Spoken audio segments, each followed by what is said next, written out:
hear me. Oh no, they can hear you. Don't say anything terrible. And oh my goodness, all of you are in the right spot. I didn't even have to adjust because I forgot to do that. Hello everybody, we're back. We got it on the first try, 100% professional. We're back here, Mercy Road 3, the Yuletree Caper. Thanks to the generous donations of our friends, we were able to save a character called Petite Pierre. And if you're unsure of who that is, good news, you're gonna meet him this game. Would have been really bad if it didn't, because I wouldn't have known what to do.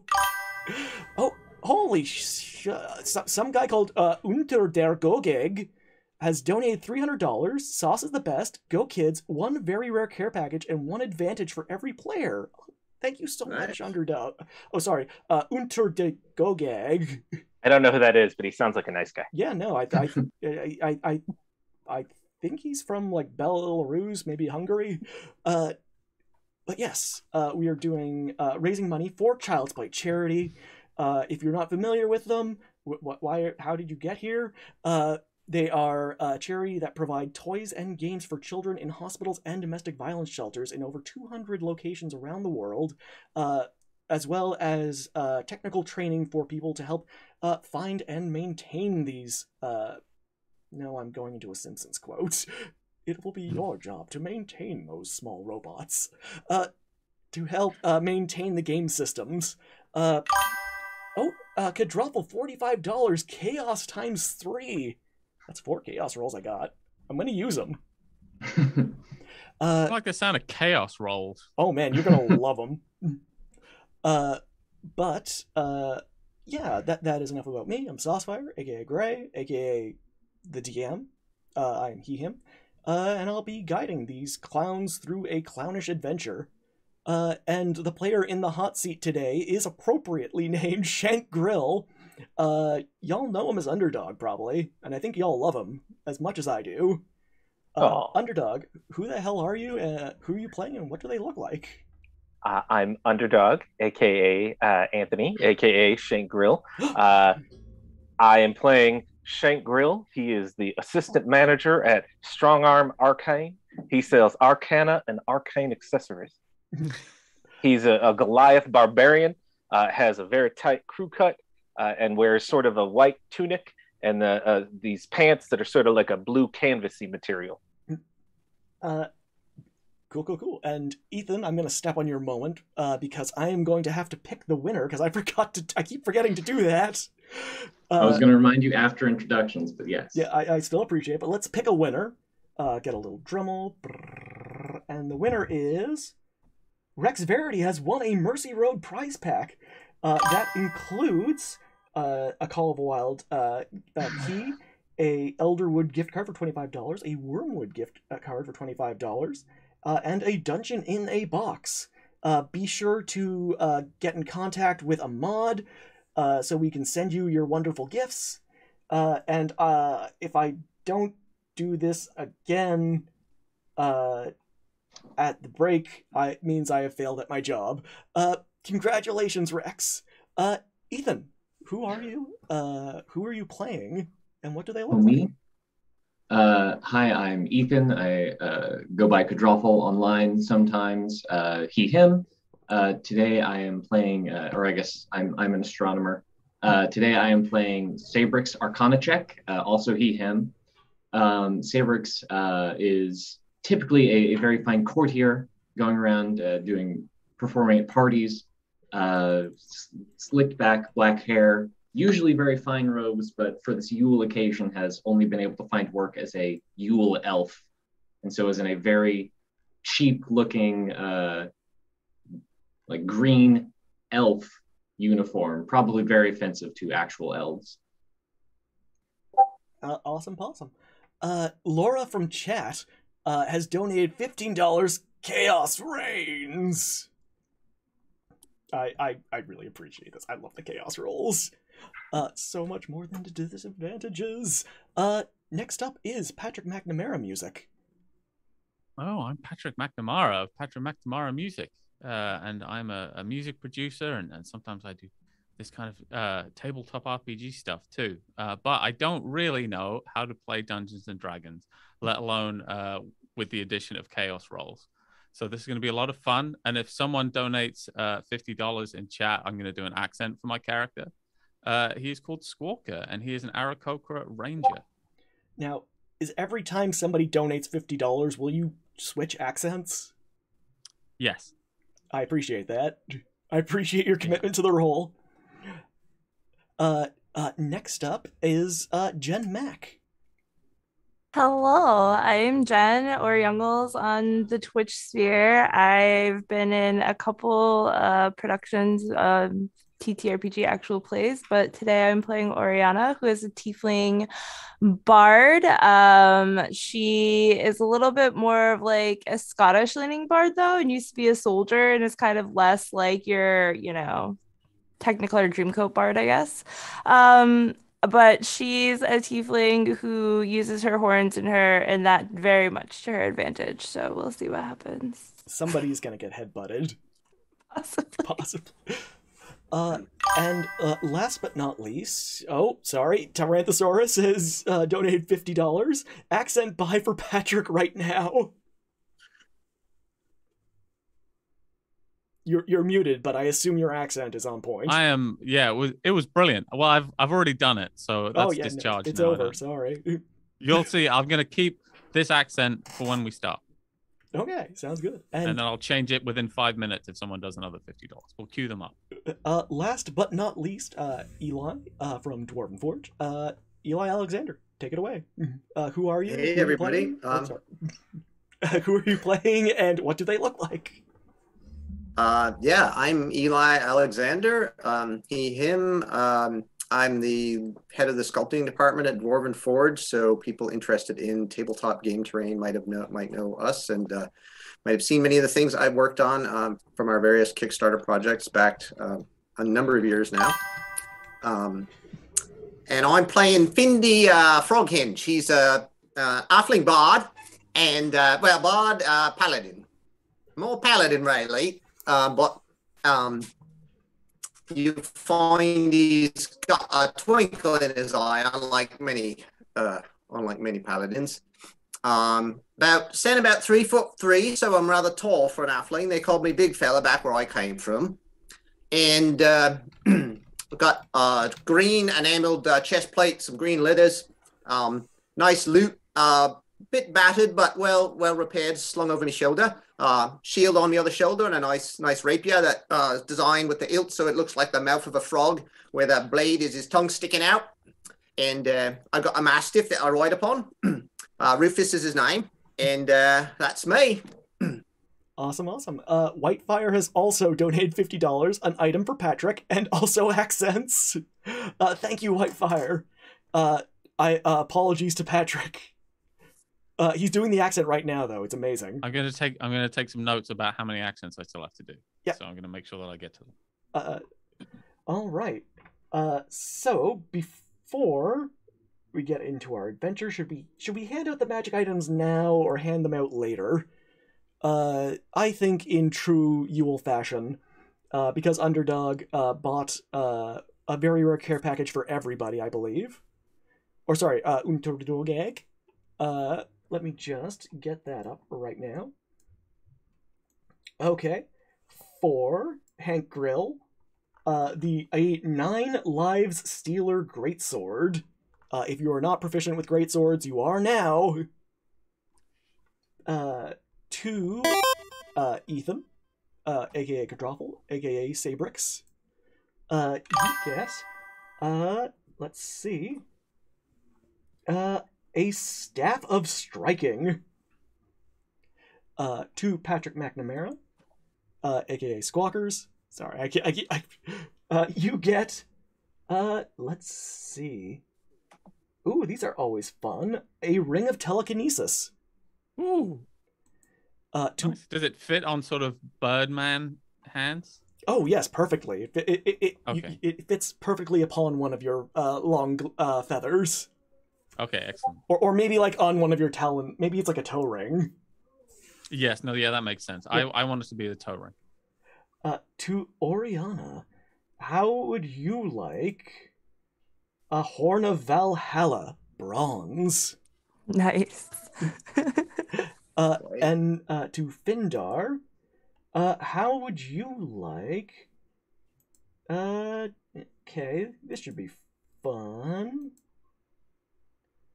Sorry, I'm re-rolling it when it's magic stuff. A Crystalline Chronicle. That sounds interesting. Though it might only be for wizards. I'll figure it out. If it's only for wizards, just so you know, I didn't go over this, but don't worry about attunement. Don't worry about I can only use 3 magic items. You can use as many magic items as you can carry. E10606 has donated $50 to Tiltify for a Shank Hill accent. Underdog, will you be doing an accent? Well, first off, my name is Shank Grill. Mm-hmm. I don't know why people keep saying Hank or Hill, but I think this means that Patrick McNamara also has to do. No. I think Etan was saying that Shank should do an accent. I'm doing the accent, but I'm saying. Can I add a little spice onto that? All right. Can you do Shank doing an accent? Poorly. Yes, milady. I tell you what, milady. I tell you what, I'm gonna kick his ass for you. I shall smite his ass, I tell you what. But if you want to do it, do it. I mean,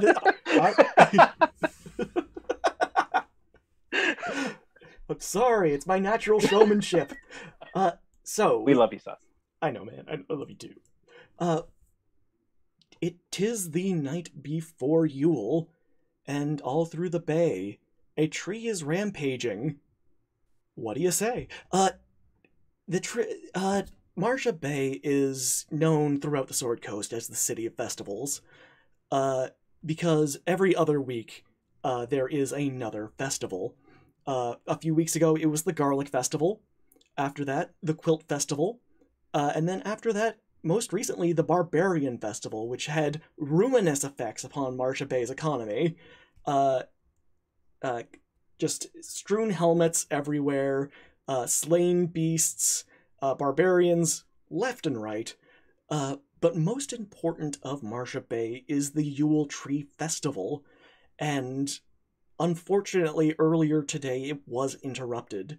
The Yuletree most important the Yuletree Festival was interrupted when the Yuletree itself was turned into a rampaging tree monster.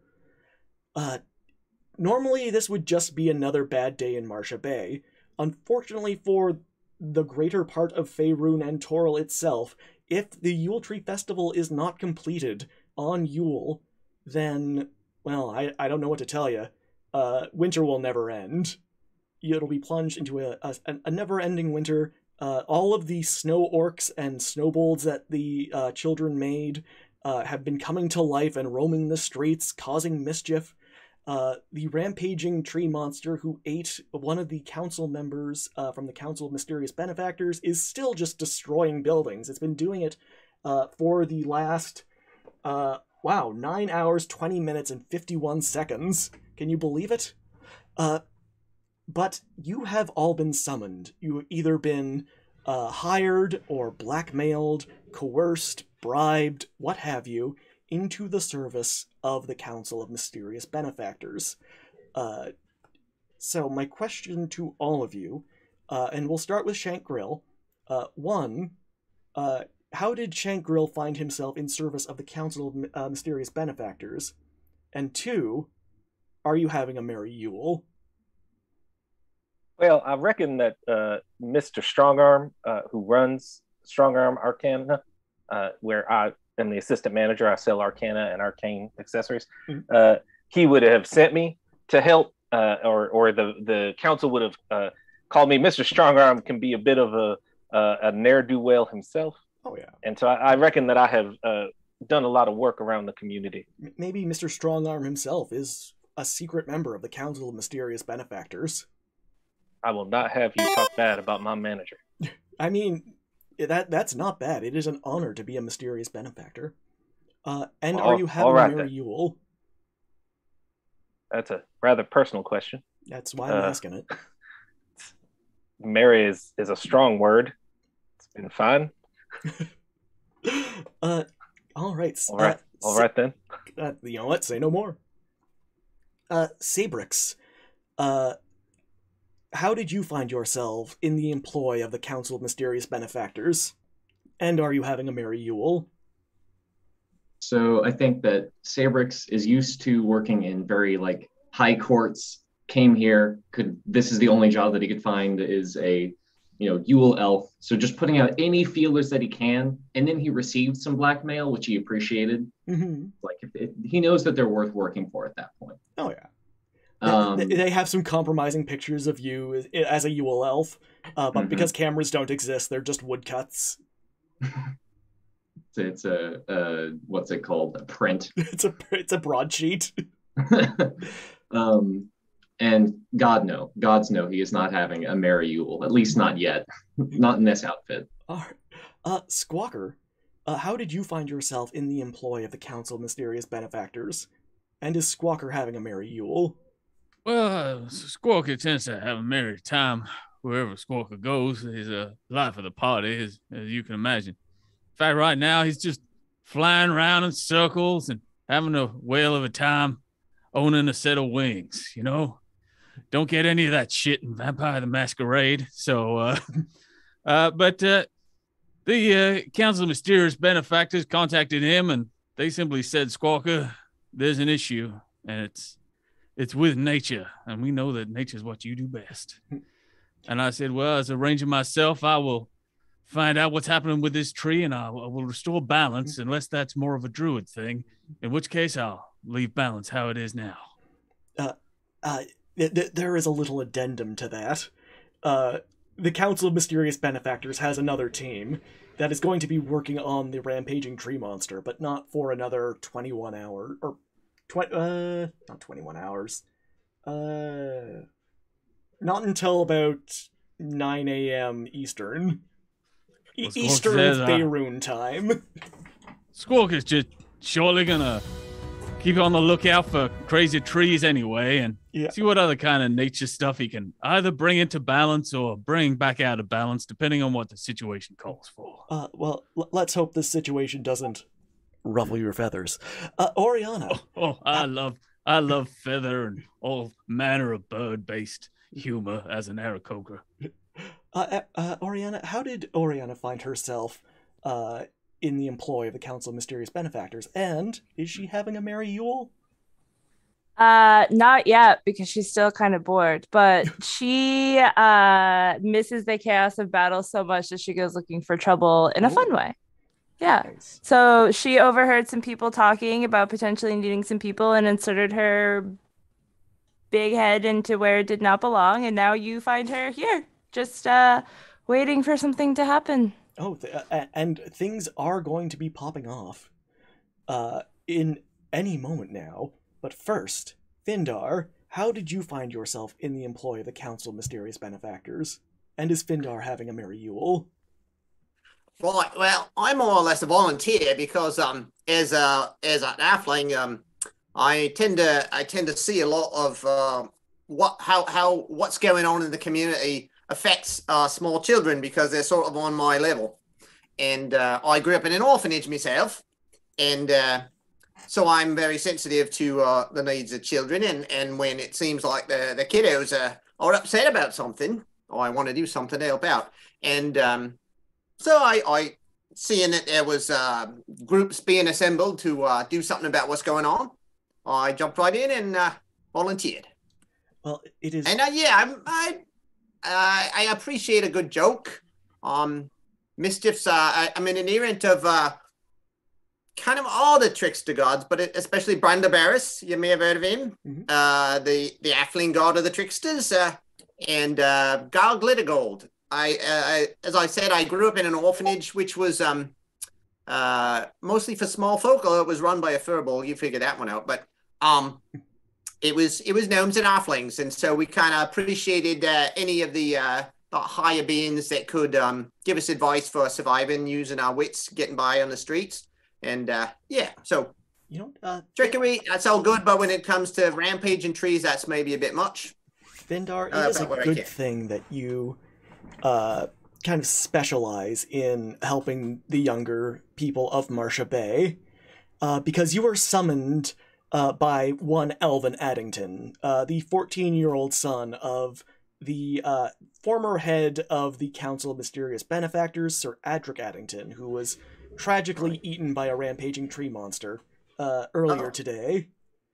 And this orphaned young lad, bearing very sharp features that remind people of his father, slick back hair, wearing complete black, has summoned you all to his private estate inside the secret hideout of the Council of Mysterious Benefactors, the 25-story tower in the center of town, topped with a flaming eyeball, with a sign that says Council of Mysterious Benefactors Secret Hideout.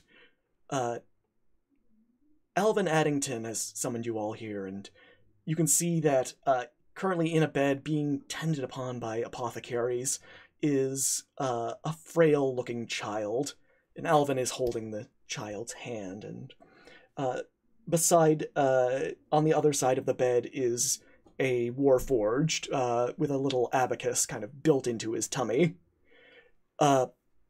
And Elvin Addington looks to all of you as you enter, and he says, "Thank the gods that you're finally here. This is Sprocket, and this is his son, Petite Pierre." Howdy. Petite Pierre Pleased to says, meet you. "Oh, hello. I'm like, is that Father Yule? Have you come with gifts?" And Alvin kind of taps his hand. He's like, "No, Petite Pierre, don't. Just rest now. Rest. Petite Pierre has precocious Tot's malady. It means that if he stops believing in Yule, he will simply waste away." "Father Yule's coming at any time now, isn't he?" "No, Petite Pierre. Father Yule's in jail for disorderly conduct and public drunkenness." And taps his hand. And Alvin kind of turns to you and says in a low tone, "I need your help in saving Petite Pierre's life. Can I trust you to do it?" Certainly. Well, it seems to me that it'd be a simple matter to pretend to be this kind of figure and simply drop some presents in the chimney, that kind of thing. Certainly, whatever will restore this boy's health. There's only one thing I can think of that will restore his spirits and his belief in the power of Yule. That's a brand new harpsicord. Oriana starts putting her bagpipes back away because clearly we are not talking about bagpipe music right now like she thought. Oh, I thought we were doing bagpipes. I guess. And she says, no, anything but bagpipes. That will kill him instantly. I've got a lute. As it would anyone. Yeah, and you just see Petite Pierre kind of weakly lift up a hand and say, "Please, is that my new harpsichord? Oh, I would love to play it. I want to appraise its plectrums." Well, listen, young man, that's I can't lie to you. That's not your harpsichord, but rest assured, it's on its way, and we'll have it with you very, very soon. And Alvin Addington kind of gathers you all and says, "Price is no object. You can name how much you require, and I will gladly provide it. My father's tenure in the Council of Mysterious Benefactors has left us exorbitantly wealthy. So, some would say offensively wealthy, given Petite Pierre's previous living conditions. He lived in a little I feel hovel. myself becoming more and more offended the more you speak of it. No, it's grotesque. Rich. Every now and then I just throw money at poor people just to see them dance. Oh. Right. I see. Well, I'm not so well off myself. Oh, would you like some money? Here, yes, really. thank I you, just sir. just starts shoveling handfuls of gold coins. Yes, dance. Thank you. It'd be my pleasure. And now I'm gonna switch accents because I owe someone at least one. Yeah, you owe unlikely so, not unlikely mats. It was Whitefire. Squawker says, "Excuse me." Yes, sorry, I have this terrible throat malady that affects me sometimes, but I feel like I'm getting the better of it. But certainly, money, no object. I love money and objects. I'm sure all of my companions agree. Yeah. Now, Yeah. Shank Grill, assistant manager, Strong Arm Arcane. Yes, Shank Grill, assistant manager of Strong Arm Arcane. Go ahead. Yeah, I sell Arcana and Arcane accessories. Oh. Could Strong Arm Arcane be the official Arcana and Arcane accessory provider of the Mysterious Benefactors Council? I could see to that. I mean, I would have to bring it up to the council. It would have to pass a council vote, but I see no problem. I can go into the details of our political system here at the Council of Mysterious Benefactors if you want. Sir, I don't want any special treatment. Our Arcana and Arcane accessories stand on their own. Well, I look forward to seeing them. Well, all right then. And it is almost at that moment, Shankril, I'm going to need you to... Oh, an advantage to Ethan from Gobbo. Thanks, Gobbo. Thanks, Sarah. Thank you. I'm going to need Shank Grill to roll a D percentile. Oh boy. Which one is the D percentile? That one.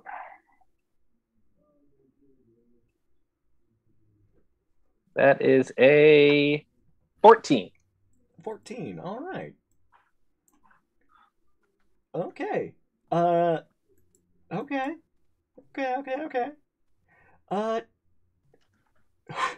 Hundreds of hailstones fall and strike every creature within 10 feet of you, dealing 1d8 points of bludgeoning damage and 2d6 points of cold damage. Oh, yeah. Oh my goodness. Somebody protect Petite Pierre! Squawker throws his wings over Petite Pierre and says, now, little fella, don't worry. This hailstorm will only affect me. Okay. What in the hell is going on? Terribly hurt. Okay, so that is... Okay, only 1 point of bludgeoning damage each. Oh. I'm a wizard. I don't have many hit points to start with. 8 points of cold damage. 8? Yes. Oh, no. Oh, yeah, okay. So I took... Okay. 9 points of damage in total. 9 points of damage. This is fine. Welcome to the Table of Chaos. It is now hailing in this room. Did one of your arcane accessories go off? Now, Is this hang the on kind just of a second quality there. that you're bringing? God dang it, Sabi. I will not hear you badmouth my Arcana, and Arcane accessories. Now look here, I don't trust any of this magic lark. So if you've been doing crazy magic that's getting us hailed on, I would jolly well ask you to knock it off. Do I look like I am doing god dang magic? A little, yes. What is Findar doing? What is his take on this? I'm over in the corner checking the tuning on me loot after all the ale in it. Oh, yeah. But I would like a little clarification. We're supposed to find an harpsicord for the land. Are we supposed to go and buy one with all this money they're giving us? Or we're supposed to create one? Or there's one particular one that he's missing?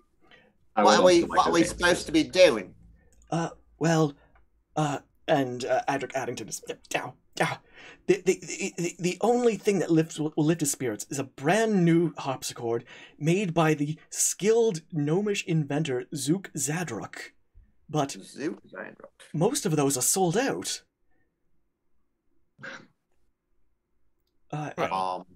Is there somewhere we could obtain one by fair means or foul? I'm afraid I don't know. And Adric Addington kind of takes his friend's hand and clasps it tightly. But Findar, kind of at your level, a little halfling dressed up in a little butler's outfit, graying hair, is kind of combed back, is very proud looking. He says, "Pebble House at your service, sir. If you're looking for fair or foul, you may be in the market for a counterfeit harpsichord. Surely the young tot won't know the difference." Are all these references to foul at my expense? Oh, certainly not. Certainly not. It seems like a counterfeit harpsichord would bear the risk of killing the young man. I also have that worry. Oriana is offended at the idea of anybody even offering a counterfeit to anything when we're talking about one of the greatest harpsichord makers in all the land. Well, I just so you know, he does have a tin ear. He may not be able to tell the difference. Well, what if we simply found someone? Like, I'm trying to think of more ethical solutions to the problem. What if we simply found someone who owns one of these existing harpsichords? We explain the situation and how grave the circumstances are. And while we're doing that, someone clobbers them over the head and we take their harpsichord, bring it back, save the child. And then we split the money 6 ways, says Pebblehouse. Absolutely. Pebble. If we was to steal it from someone that has plenty of money, he can commission a second one from the harpsichord maker, and meanwhile the child's life would be saved. We needn't clobber the poor fella. We could just If you're not in the slip it out market, on a QT, as it were. And in fact, I've just discovered about a local rich person at this very place that we could steal from. Oh, no, wait. I've got a few chain of action problems with my plan. Carry on without me. I'm reworking it. Pebblehouse will look and say, well, if you're not in the market for a counterfeit harpsichord, I know where one may fall off the back of a cart, so to speak. Down by the docks, there are a team of Yule elves who are fairly dissatisfied with their job and may look the other way for the right price. Right. Sounds like if a you can provide us subcontractor. with the right price, we can see that they receive it. Well, I'm just the butler, but here, and he kind of takes out a silver tray and lifts off a little cover, and it is just a plate full of gold coins. I'll Favorite shovel it solution, into yes. into my backpack. Yeah. Into my Mindar and I are just... I love this place. Now this, I would work here. Mm-hmm. What is Oriana's take on this so far? She's a little concerned that we're gonna end up doing more harm than good to this poor child, and not really too concerned about the money. I want to hear the lovely tune of a harpsichord, please. So, I guess either way we get it is fine, but I'm all down for clubbing people over the head. I mean, mean, that certainly so seems long like as- the ethical thing to do. As long as we get the real one and not a counterfeit, I think that's fine. Just Yes, loot. what if we were to accidentally rob someone who had been the victim previously of a counterfeiter? Not only would that be a very bad day for them, but then we would be murdering the child by proxy by use of a fake harpsichord, which I hear happens more and more often. Every year. They're so expensive nowadays. It's the leading cause of death amongst precocious tots. So where should we go then? And Pebblehouse says, well, if you're looking for my friends the Yule Elves, down by the docks, just ask for a Blinky the Elf. He's the one who can't stop blinking. Well, it seems rather rude to point it out then. Perhaps we could give him a different name, such as Nathan. No, that is his actual name. It is just a horrible coincidence. I'd be proud of it. I would change it, but then I don't know what it's like to suffer with a blinking condition. So I really shouldn't. The only condition I have is this ghastly throat condition. But seem to be getting the better of it. Yeah. Oh, you sound wonderful. Thanks. You sound great too. Oh, thank you. I try very hard. And Pebblehouse kind of offers cocktails to everybody. If we're giving directions, probably to Shank Grill, because you're at the top of my Zoom window. And You got any Thalamos ale? Boo. What? And he says, why, yes, we do. Would you like Thalamos dark, Thalamos dry, Thalamos red? Son, I asked you for a Thalamos ale. God dang it. Found most of them. Hey. Does cartography weasel up here? Nah, yeah, y'all know where you need to go. Arriving at I can get a bird's eye view. Hey. On account of being a bird. It was both a sort of pun and an actual plan of attack. Squawker, from your vantage point high up, you can see some rather unhappy-looking goblins dressed up like Yule elves, wearing those little boots with the little bells at the end of it, wearing pointy little hats, wearing fake ears over their already long ears. They are kind of grumbly and loading up a truck just filled with harpsichords. Are any of them blinking a lot? Oh yeah, one just can't stop. Oh. Do I know any of them? Roll me an investigation check. And then roll me a D percentile. Investigation, you say? Yeah. Got a +7 in that. That's a 21. Yeah, you know Blinky. And that's an 82 for my chaos. Okay, an 82. Okay. Cool. We already did that one. Oh, no. Okay. A lightning bolt, 3rd level, flashes out from your hand in a randomly chosen direction. I will just say, a direction chosen by you, Sabrix. Whomst are you lightning bolting, or where? Well, if we weren't in a streamed game, I would say directly at Blinky, but he seems plot relevant. He might not be. You don't know. He might be easily replaceable. It could fix his blinking condition. Well, yeah, potentially. I think Sabrix is like, oh, that's who we need to go to. And Hey guys, look, he's not blinking anymore.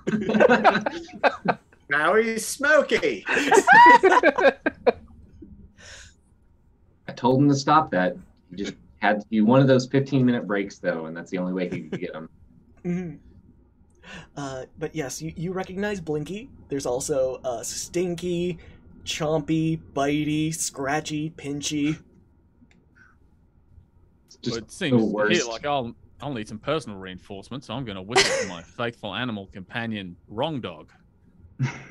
And Wrong Dog comes barking up.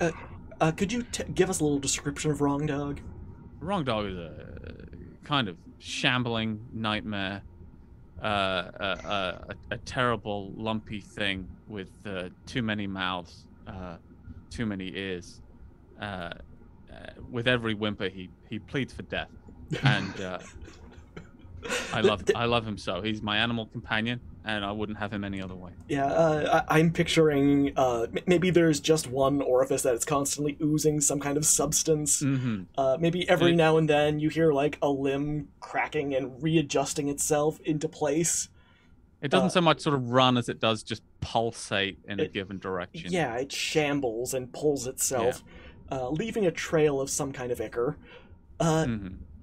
Sabrix points at it and is like, do it again. Do it again. I scratch it behind one of its many ears. My steed, Rufus, me mastiff, whimpers a bit and kind of moves around to the other side of me. He's a fairly normal-looking black mastiff. He's named Rufus because he says roof a lot, which in my estimation makes him Rufus. Yeah, Rufus has his poor little tail tucked between his legs as soon as he makes eye contact with Wrong Dog. I see you're a dog person too. Yeah, this is Wrong Dog. He plays well. He does occasionally. He has been known to absorb smaller dogs, but nothing so large of a mastiff so far. Yeah, well, I can see at the moment Rufus is glad he's got his armor on. He's got half plate barding. In fact, he's a well decked out dog. Better armor than I got, as a matter of fact. Well, I like to keep me doggy safe. Yeah. They're great creatures. I'm doing the wrong accent now. Hang on. Anyway, go back. No, okay, I'm doing my Uncle Dan. Yeah, they're great creatures. Yeah. Yeah. So, sorry about the pup talk. Should we find a harpsichord? Oh, yeah, beaut. Let's go. I thought we were going to talk to these fellas, but I see it's lightning bolt time. So let's do it. I can provide a distraction. Will someone else appropriates one of the appropriate harpsichords? I feel like they might be pretty well distracted already. Hey, what's with that lightning? I don't know. It just happened once. Am I still in my work uniform? Yeah, sure. Okay. It's like, I mean, I can just go up there and say that I need one. I don't know if I work here, but I am wearing what they're wearing. I mean, it sounds almost like too good of a plan. You're gonna just walk up there. We come up with some fiendish complications to it. For instance, what if instead of you wearing the uniform, it was Wrong Dog? That'll really put them off guard. They'll be like, why is this perfectly normal dog dressed up in a uniform just like that? Us. And that's when we strike. I'm willing to try that. All right, take off all your clothes and put them on my dog. Sabrix gets out just like a robe. It's just a wizard robe. Just puts that on and just changes, like does the thing where you take off a shirt while you have another shirt on. And just like, yeah, here you go. And Squawker, as you are dressing Wrong Dog up, as best as you can, I don't know if it has too many limbs or not enough, or maybe some combination. I need you to roll a D percentile. Oh, so I don't know how to roll a D percentile on. Oh, yes, I do. Oh, 2d10s. I do. Oh, yeah. I trust 2d10s. Okay. D100. Roll. Oh. With D&D Beyond, it's never been easier. I got a 97. 97. Oh, no. We've gotten that one today. Nice. Is that bad? Is it? I thought high was good in this game. It's all I thought it chaos. was, no, you I've want been to roll hearing a a lot high of number. oh no's. I don't It's all know. chaos. 97's very good. Am I not supposed to roll 20s now either? What are the rules of this game? Well, No, it it's you depends on have the to roll. table. Okay. 20s are fine. 100s are fine. 97s are bad. For the next 40 minutes, you're going to have to use a magic 8-ball to make all decisions. Okay. Yes. All right. Squawker goes, let me just pull out my magic 8-ball to see if this is a good plan. And he shakes it. Let me check my magic 8-ball. What are you asking it?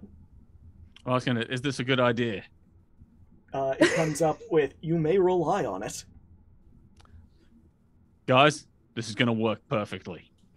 I mean, I doubt that, but I'm very excited to see what happens. No, I've got a needless complication that might help.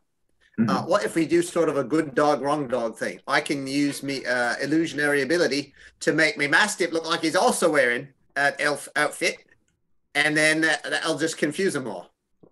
Oh yeah, that'd be even more confusing. People would have no idea why there were two dogs wearing their uniforms. What Right. could possibly go wrong? You all are. They'll probably call Elf and Safety. As you hear from the goblins. Oh, so we're almost done loading this cart. Better get a move on. I think we better go, or otherwise they'll load it up the cart. So Wrong Dog, you go and go and persuade them to give us a harpsichord. Wrong Dog. Go along with Rufus. Just kind of lets out some kind of squeal that suggests pain, and begins to kind of contort its limbs into some kind of ambulatory motion as it is basically dragging itself, leaving a trail behind it like a slug. Rufus I might need I'm gonna need an animal handling check from you, Findar. And then if you could roll me a D percentile afterwards. Right. First of all,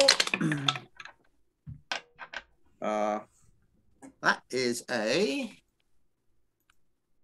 19 plus things. 19 plus 0. Well, Yeah. 19. All right.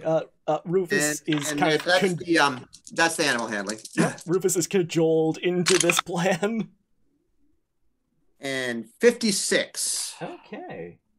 That is the magic items. I want 56. Okay. All of the money that you are currently carrying turns into razor sharp discuses. Well, that's most unfortunate. Xena style. Chakrams, that's the word I was looking for. We just got so much money too. You now have this giant bag full of razor sharp chakrams. Right. Well, as long as they don't cut me fingers off in the transformation. Yeah, I mean, unless you were currently holding fistfuls of coins, I think you should be okay. No. All right. Yeah. All right. I've got. Are they still made of gold? You know what? Yeah. All right. Yeah.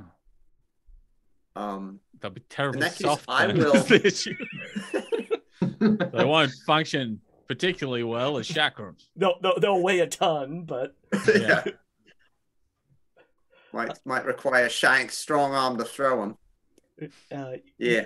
You hear one of the goblins say, "Hey, look, two perfectly normal dogs dressed up like elves." I will cast minor illusion and cause a voice to come apparently from the dog saying, "Actually, we're not perfectly normal. Oh my We're god, a special talking dog! dogs. They immediately We are start. here to bring cheer to everyone." Oriana, Right, were you about to say something? While they're paying attention to the dogs. All right. This quick. While all this is happening over here, Mhm. can Oriana be like sneaking over to sabotage the cart so they can't go anywhere in case the plan doesn't work the way it's supposed to? Yeah. He's Roll getting me an a- harpsichord. Can't imagine why that would even be necessary. It's such a clearly foolproof plan. It seems like you'd be making us less lucky by doing that. Yeah, look at the 8-ball. It's Eight ball says so. You can rely could you on it. roll me a stealth check and then Yeah, roll me a sure. D percentile? Because I still got 2 more of these. 17, 18. So a dirty 20 for stealth. Okay. And then- you are but a whisper of smoke in the night. You easily stealth around these goblins. A 17. A 17. D100. Was that 2 17s in a row? 17 on the D20 and a 17 on the D percentile? Yeah. Weird. I noticed that no one went, ooh, Okay. when they heard either of those two numbers. This isn't terrible. Okay. 10 cats randomly appear 10 feet around you, and they will obey your commands. They're gonna ruin our plans. The dogs are Walker gonna... immediately flies down. up as far as he can.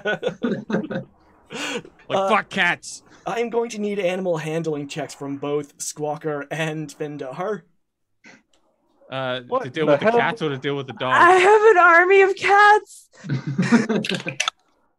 Okay. Animal handling. I rolled a, looks like that was, it was a 20. Oh, nice. So And I 20 got a plus one. 3. Oddly enough, Wrong Dog is not at all interested in the cloister of cats that have appeared. Instead, Wrong Dog is just sort of going up to a goblin who's like, "Oh, hello, little buddy. Why can't I get my hands off of it? Oh God, why is it sticky? Help!" It's just He'll do that. He'll consume you. you see 2 little elf shoes kicking helplessly.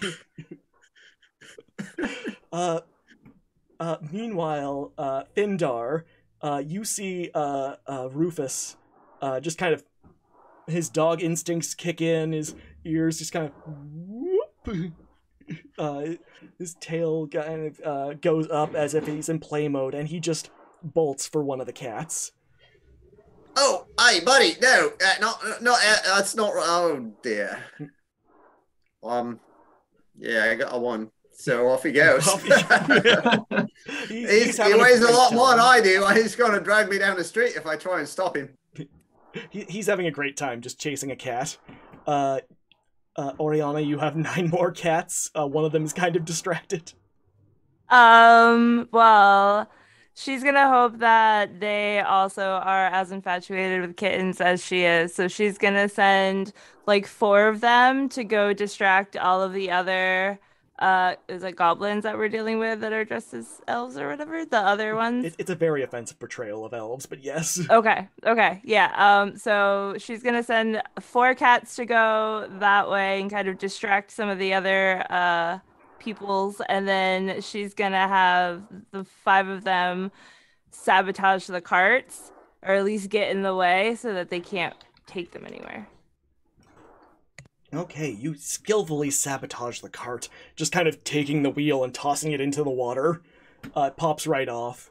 But as it does, I'm going to need you to make a quick perception check.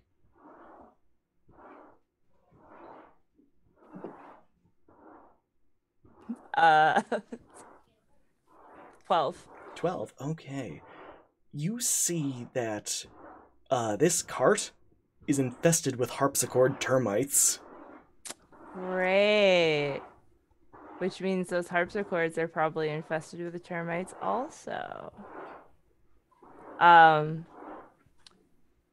right, she's just gonna yell, "They've got bugs in them!" from the back of the car. The goblins all turn, except for poor Pinchy, who is currently still stuck in Wrong Dog. But the legs have stopped kicking.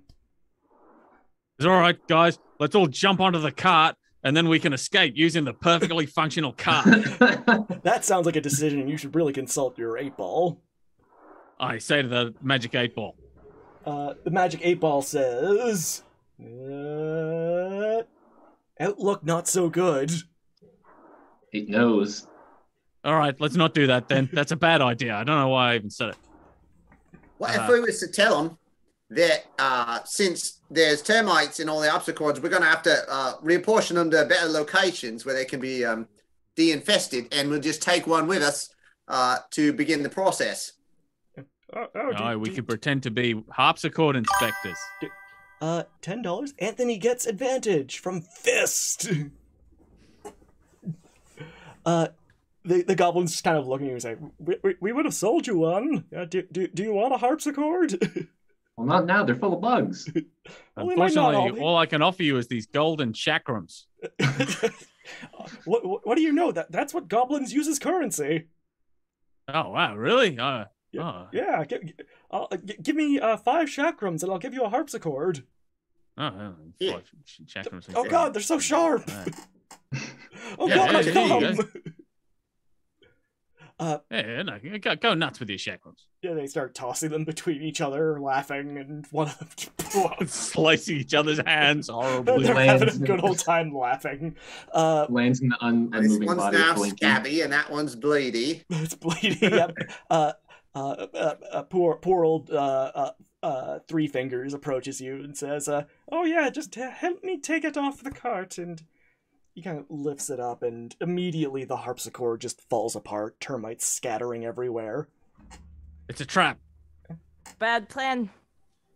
But, you know, I know somewhere where there is a harpsichord that might not be full of termites. Yeah, where? No. Have you ever been to the Goblin Market? No. Would you like to? Ooh, 6 tables of chaos roll plus 1 advantage for underdog/shank, please, from Brian B. Bridgman. Okay, I am up to... Thank you, Brian. Thank you, Brian. And, you know, I think because of that, really what I think he's saying is underdog should make 6 table of chaos rolls right/now. That is exactly what he's saying, yes. And, I'm still saving 1 for Sabrix. So, underdog, if you could roll me 6 D100s. All right, then.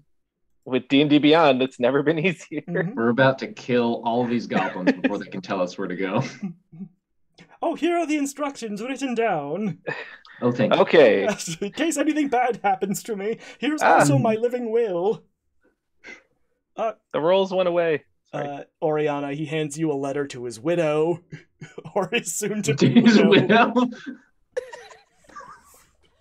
She like somberly takes it and like puts it in her bag. I'll keep it safe. Don't worry. Yes. Very serious. Squawkers, here's a golden pocket watch. Give it to my son. Thank you very much. My first two, so I got a 97 as well. I can re-roll that. No, the table of chaos is always chaotic. And a 43 are my first two. Okay. Okay. All of now 97's good. I see how it is. Not all table of chaos. It's like when Shank's rolling the dice. Yeah. 97's great now. 97 is you get a lovely cuddle. It's you get a lovely cuddle, Shank Grill. Well, all right. No,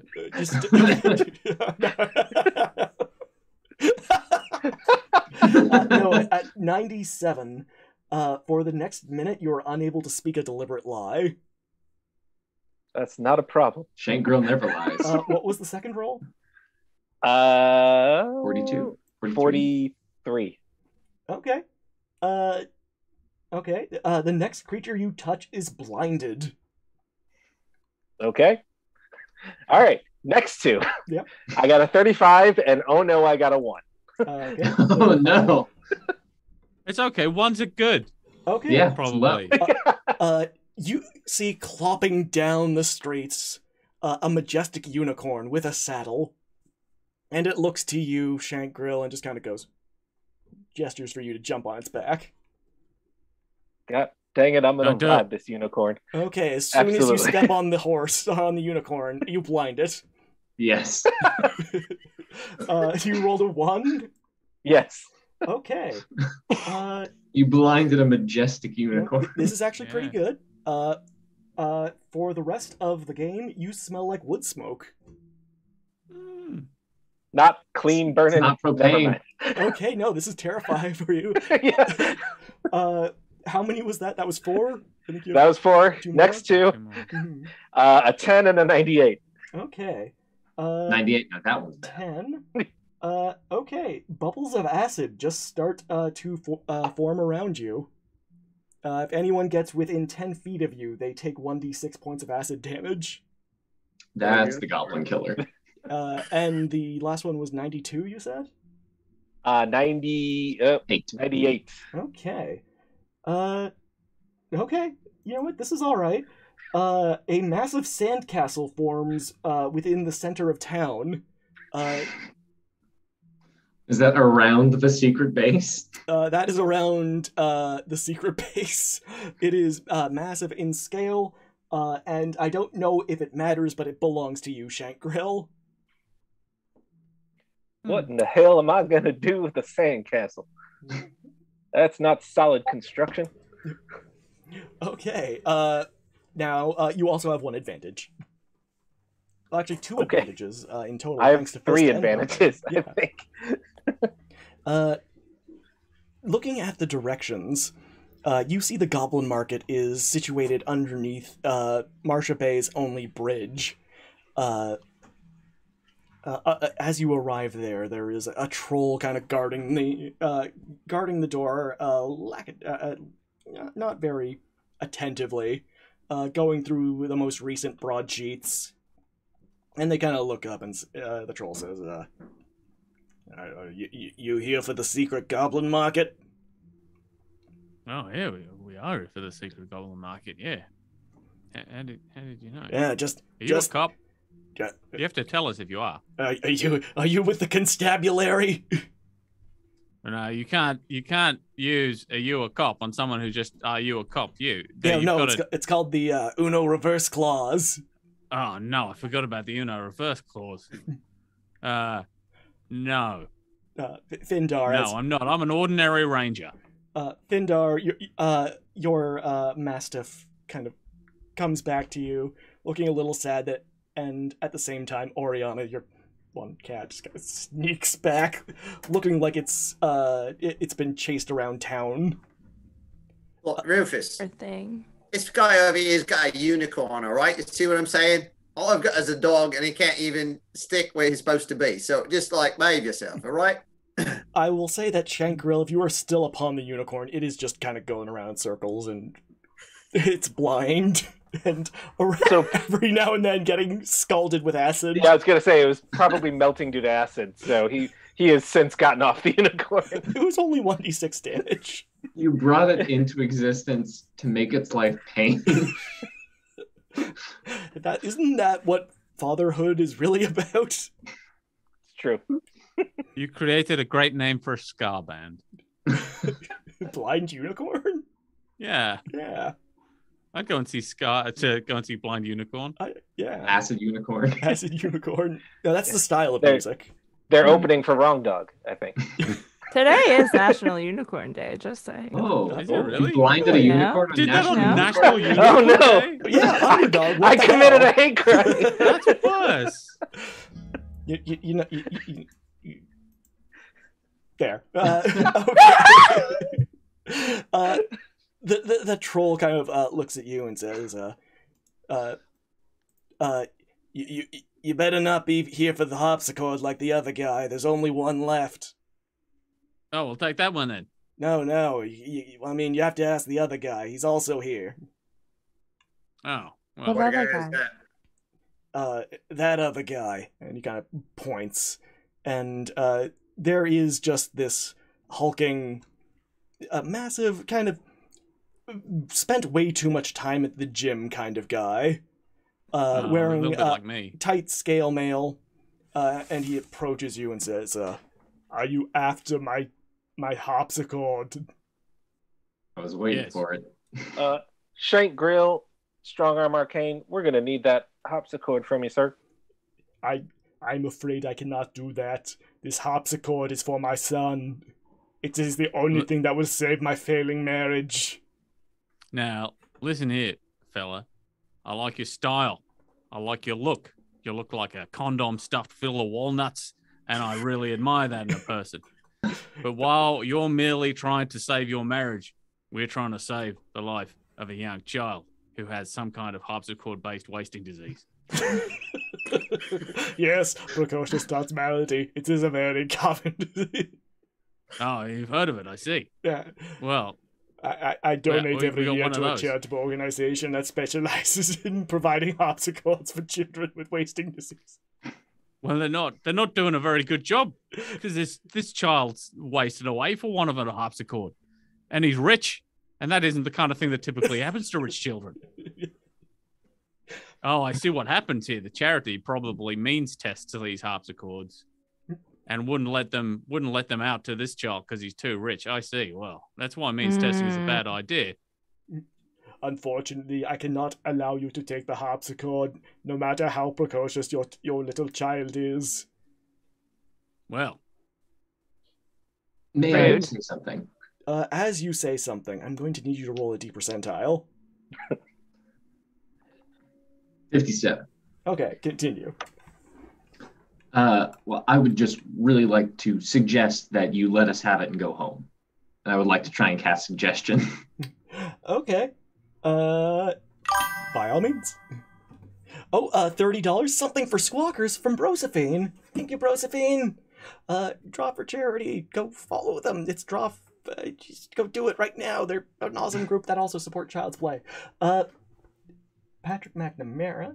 Squawkers, you get, let's say, for $30. That's the Magic 8-Ball. How about a uncommon magic item and an advantage for Squawker? I don't mind if I do. And I will roll this up. Okay. You get a Helm of Comprehending Languages. Okay. I put my does it fit an Aarakocra head? It sure does. It only fits an All right. Aarakocra head. Pull it on over my head. Oh, I can't believe. Actually, you know what? I consult my Magic 8-Ball. I say, Magic 8-Ball, should I put this new helm on? Okay. You shake it up. And it says, oh, yes. Oh, all right. That was easy. I put the helm on, and suddenly I comprehend all the languages. Very This is straightforward. my understanding. But as you are casting your spell, your suggestion spell, I'll roll up. Wisdom. Did somebody give me disadvantage? I want to say somebody gave me disadvantage. You know what? Yeah, let's just roll with disadvantage. We'll see. Okay. I will give you this harpsichord. You make a very salient point. But why are you shrinking? As the table of chaos roll has now... You are now this big. Well, I guess he's not carrying the harpsichord then. You are the petite ones. All of us? All of you. All of us? God dang it, Sabby. God dang it, Sabby. I'm now squished under my cat. Oh yes, your cats are kind of batting you around. No, your cats are tiny. Oh! No, your cats are tiny too. Wrong dog is tiny. Okay. Rufus is also tiny. I've got a pet mouse too. He's really tiny. No. Oh, somebody has just donated $20. Thank you, Anonymous. Let's see. I think that warrants an uncommon magic item for Findar. So let me see. Nice. Nope, that's the Table of Chaos. Thank you, whoever that was. All right. You get a saddle of the Cavalier. Perfect. Oh, nice. Perfect. Put it on me dog. You can. It fits. It seems to have been made for a dog. Okay. But as you are now all have all been turned into Shrinky Dinks. How small are we talking? We are talking about the size of an ant, or maybe even a harpsichord termite. And with your helm of comprehend languages, you hear from behind you, "Hey, Two Legs! What do you think you're doing?" And I'm merely being small, as I see you. What's the big deal? As you turn around, you see a small gang of 5 harpsichord termites. One of them with a knife. And he says, "This harpsichord is ours. We're gonna go and eat its plectrums." Are these I think not. all within a 20-foot radius of each other? They are. Okay, cool. Okay, then I cast Hunger of Hadar in the middle of them. Could you read the spell out for us? I open a gate. This is a normal ranger thing. You open a gateway to the dark between the stars, a region infested with unknown horrors. The 20-foot radius sphere of blackness and bitter cold appears, centered on a point with range and lasting for the duration. This void is filled with a cacophony of soft whispers and slurping noises that can be heard up to 30 feet away. No light, magical or otherwise, can illuminate the area, and creatures within the area are fully blinded. Oh God, we're totally blinded. The area is now difficult terrain. Any creature that starts its turn in the area takes 2d6 cold damage. Any creature that ends its turn in the area must succeed on a dexterity saving throw or take 2d6 acid damage as milky, otherworldly tentacles rub against it. Okay, because these are only lice and do not have that many hit points comparatively, your regular size spell might seem like overkill. Because... I don't like termites. Oh yeah, sorry. Did I say lice? I'm still thinking from first game. Yes, these poor harpsichord termites are squashed like bugs, so to speak. Excellent. Nicely done. Sabrix, how long does your spell last for? Suggestion? Yes. I think 8 hours. 8 hours. Okay. You just hear this booming voice. "If you want the harpsichord so much, I shall give it to you." And you are all scooped up, placed inside of the harpsichord. Oh, excellent! This is going very well. Now we just need to all push this one wall really, really hard, and maybe we can just inch it towards the destination. Well, so what are some of the limitations of the Mage Hand? I think 10 pounds. It can't carry more than 10 pounds, but it could pick up and carry a harpsichord. Or is it scaled down to me at my size? Don't say it's that. Say it's the other thing where we can The move harpsichord is more than 10 pounds. But I also have mage harpsichord hand. is- Maybe yeah. we can combine our mage hands together. Yeah, 2 mage hands. That's 20. Yeah. That's 20 pounds. Yeah. Harpsichords weigh 21 pounds. Oh, damn. Come on. I'm trusting Underdog here. If anyone I make here is a harpsichords for a musician- living. That's what I do. So I can't carry more than 10 pounds, but it can. How much can it push? Oh, I would imagine 10 pounds per pressure, right? Yeah, it's got to be. You could scoot a harpsichord with a mage hand, I surely. will. I've got a solution. If you're willing to wait a minute for me, my nifty new crystalline chronicle enables me to learn a few new spells out of it. With 1 minute of study, I can have a Tensor's floating disc, which we can use to transport an harpsichord, or telekinesis. But I think the floating disc would be better because it will last for longer. Mhm. Shall I do that? I just also realized I've got a ring of telekinesis. I was just gonna say, don't you have a ring? There's so Yeah, much telekinesis so I can- going on right now. Yeah, let's all get together. We got all our mage hands, we got all our telekinesises, and we can easily move this, even in our tiny form, back to the quest NPC. It will As- appear to be a harpsichord just motivating on its own, just Yeah. ambulating down the street. This harpsichord people is try just to- sort of as it were. floating, being propelled by various magical means, just 1 inch at a time, down the streets. The inattentive ogre guard just kind of opens the door without watching as this harpsichord just goes floating out of the As- goblin market. As this is happening, Sabrix is like, did we pay anyone for this? No, we used our powers of persuasion. I mean, And you some- and you some were of the one my that rangerly stole it. wiles. You took it from the man. You did it. I don't think he had it yet. I think we were going to buy it. Sabrix, you just hear calling out in the distance, "Just watch out, my neighbor is also in search of a harpsichord." Sabrix, you cop.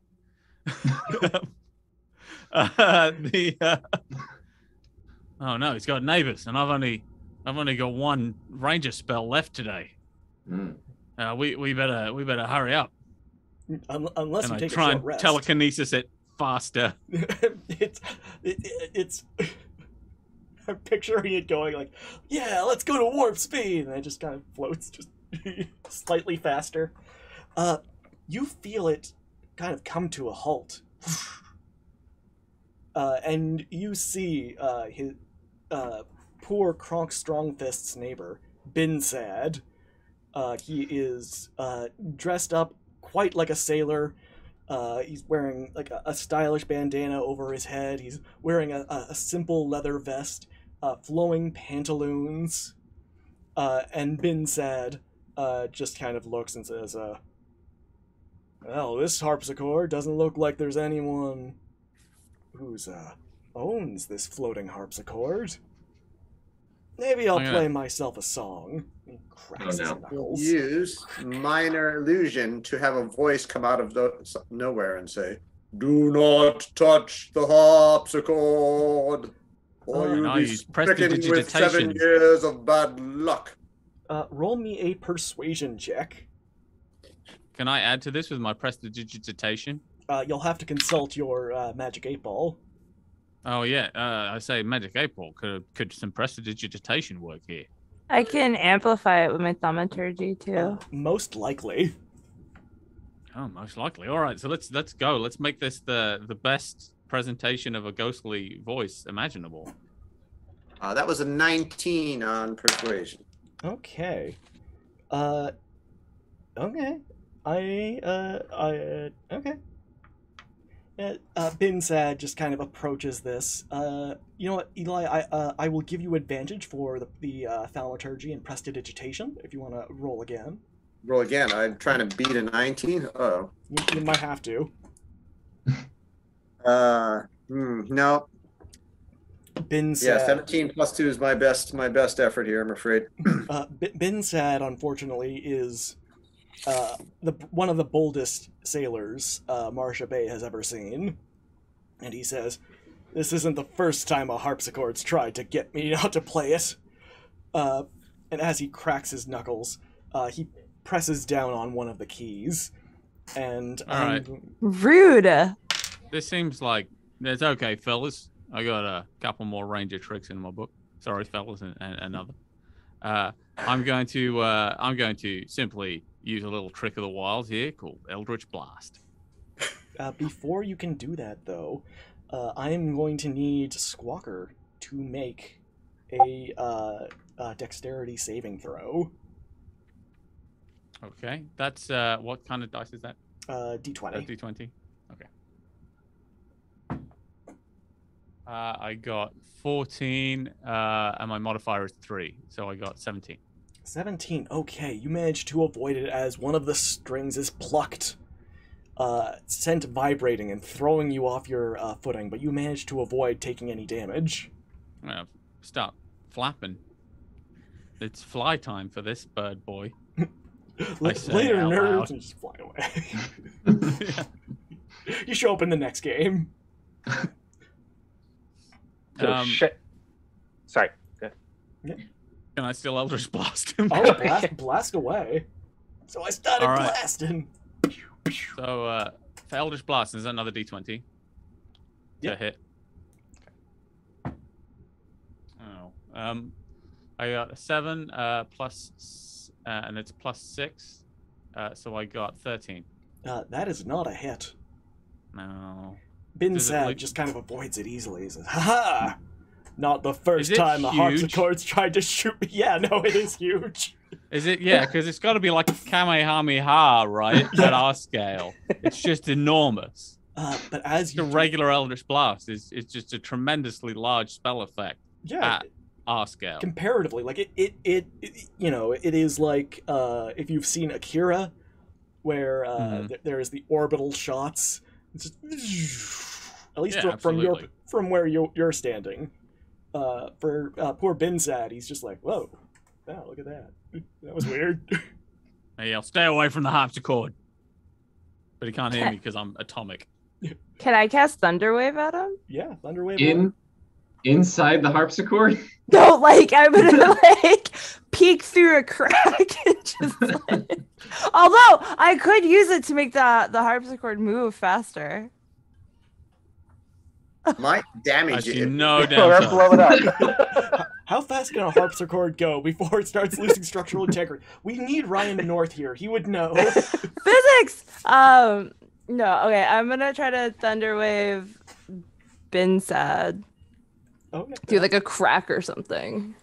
Wave away. Okay. Con save? Yeah, con save.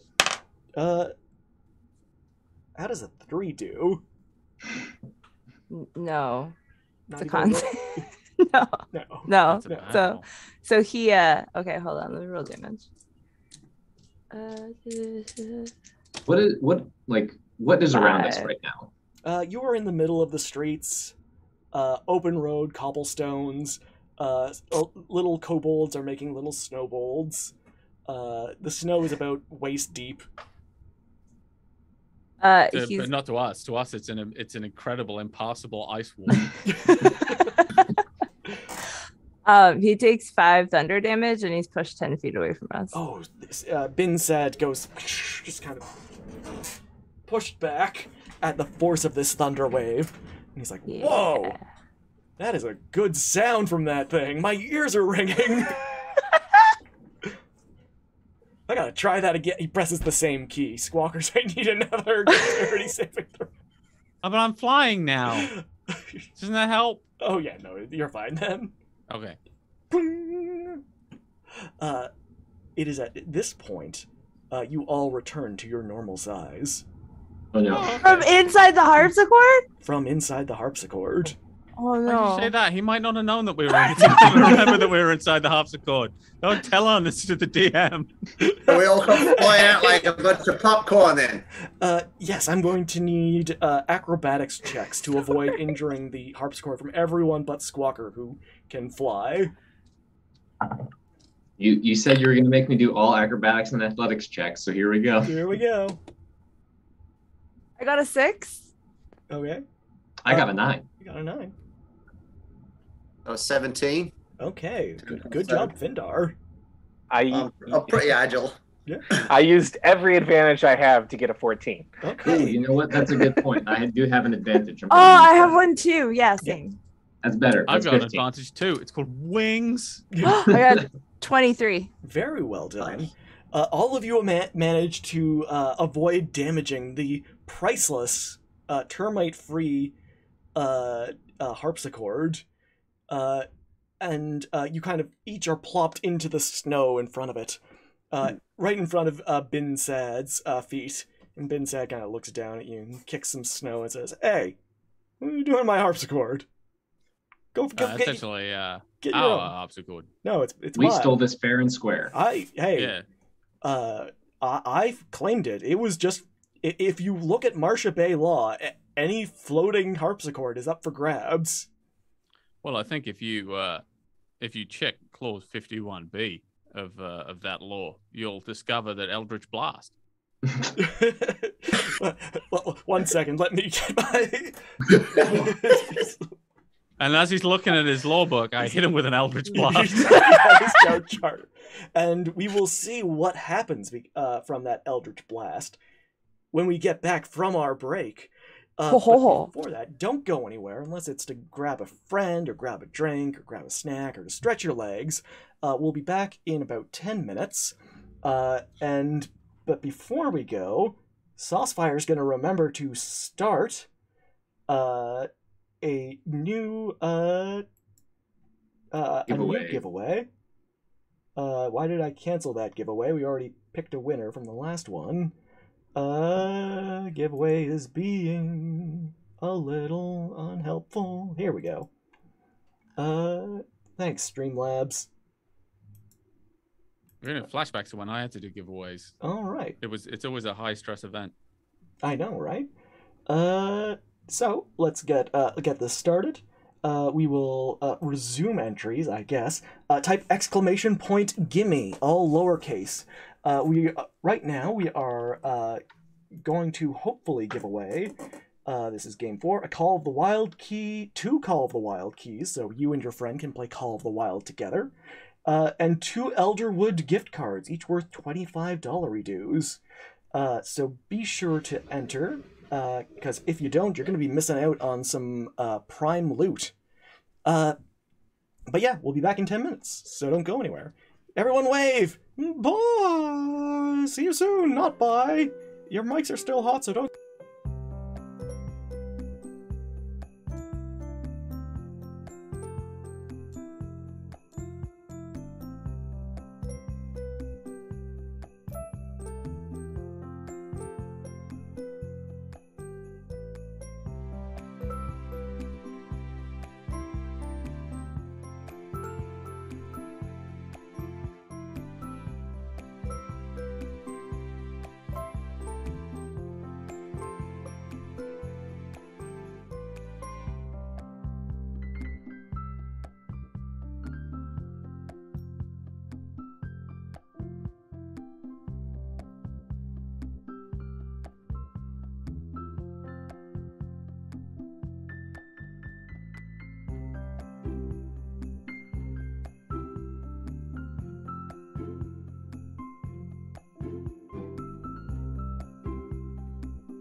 the haunting voice of Saucefire and friends, and these friends in particular.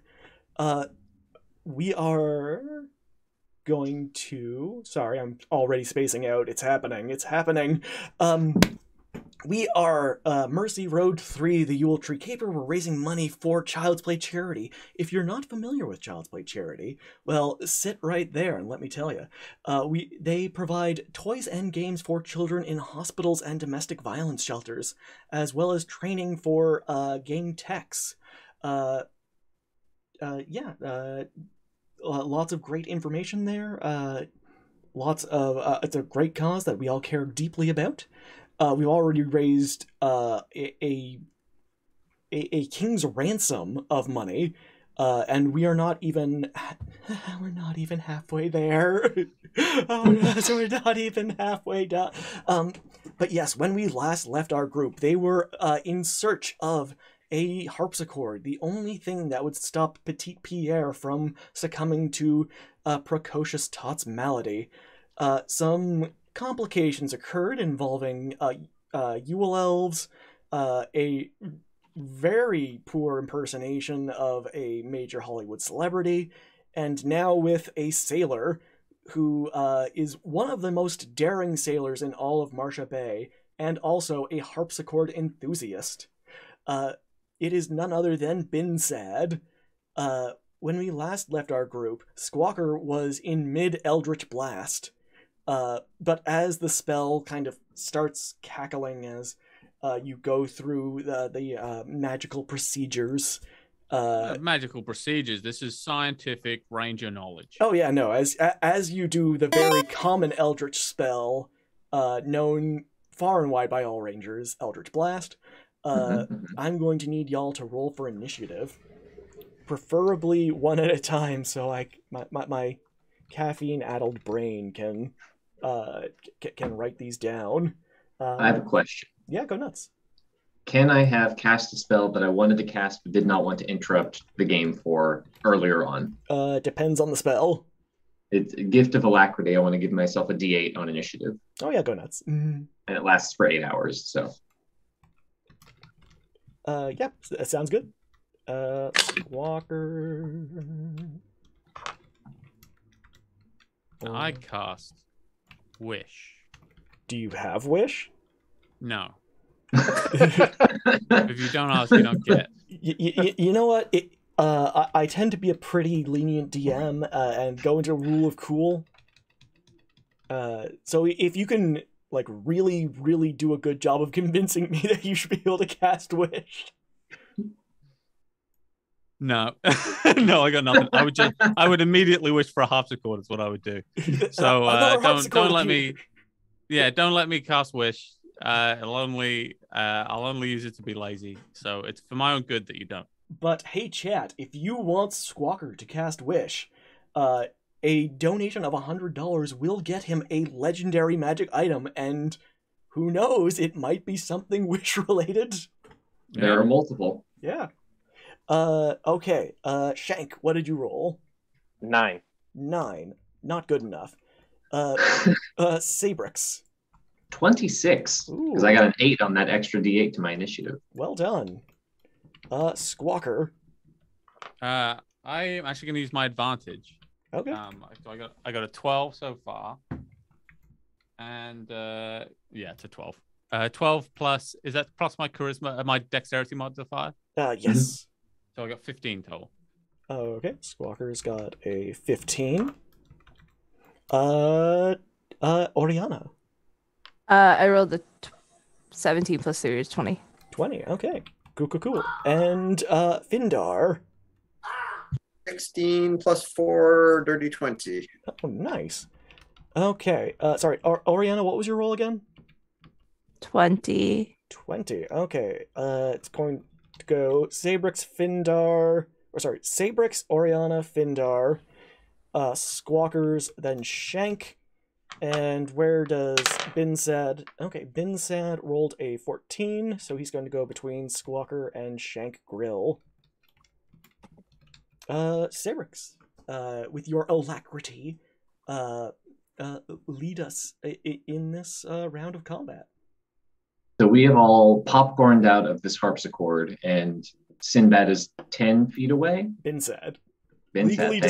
distinct. Yes, very different. Not based on any character, real or fictional. No, of course not. But are they 10 feet away? They are about 15 feet away, yep. Okay. Let me read the spell, because I don't think I've ever actually been able to use it before. Okay. Does this do what I think it does? I think so. Okay. So I'm going to pull out my spell book, look at Bin Sad, and hold my hand up and push. And as that happens, I'm going to cast a Pulse Wave. Ooh. And a cone of force. What is this? 66, yeah, force damage is going to push forward, and every creature that fails is either pulled or pushed 15 feet away from me. Oh, so I'm going to push forward. Merc90 has donated $20, 1/5 of the wish. You know what? I will say that I will allow this. If we can crowdsource $100, we can do. We will grant Squawkers one wish. So let's see if we can get that going. You now have 1/5 of a wish, Squawker. Okay. So yes, I need him to make a Constitution saving throw, please. Okay. 11 plus 2, 13. 15. No, it was a but I rolled a 13. Well, I have some news. Okay. Is it good news? Who are you asking? I am asking on behalf of the character you're about to pulse wave. And no. Oh, dang. Let's see here. This. This 4, 10 plus. Oh boy. That. It bounced out and then back into the dice tray. 19 points of force damage, and he is pushed an additional 15 feet away. Oh, Bin Sad is pushed even further, and he's like, that seems very unwarranted, considering we're just having a discussion about a harpsichord. And he pulls out his scimitar. And then I think also because it's a cone of force, all the snow is just like in a perfect triangle out from me. Just yeah. You have plowed the driveway.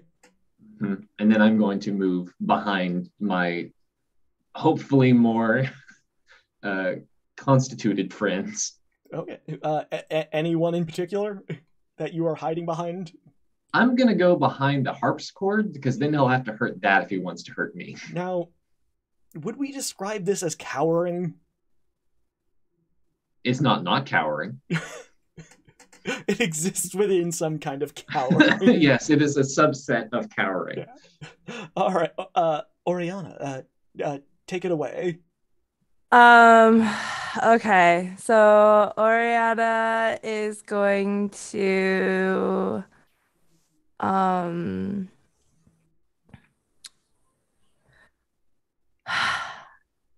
who's standing near me? I'd say probably Findar and Shank. Findar and Shank. Okay.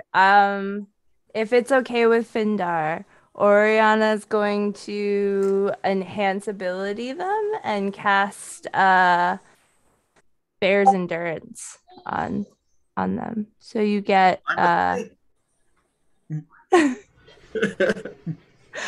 So Findar gets advantage on Constitution checks and 2d6 temporary hit points. Nice. Thank you. You're welcome. And then she's gonna cast Bardic Inspiration on Squawker. Hey. Yeah, nice. And like just by giving him a pep talk, like, you can do this, look at this harpsichord. Yeah. I believe in me. See, Anthony? Jen is playing a bard that remembers to use Bardic Inspiration. Just say it. Different kind of bard. Yeah. 2 years is not enough opportunities to do it once.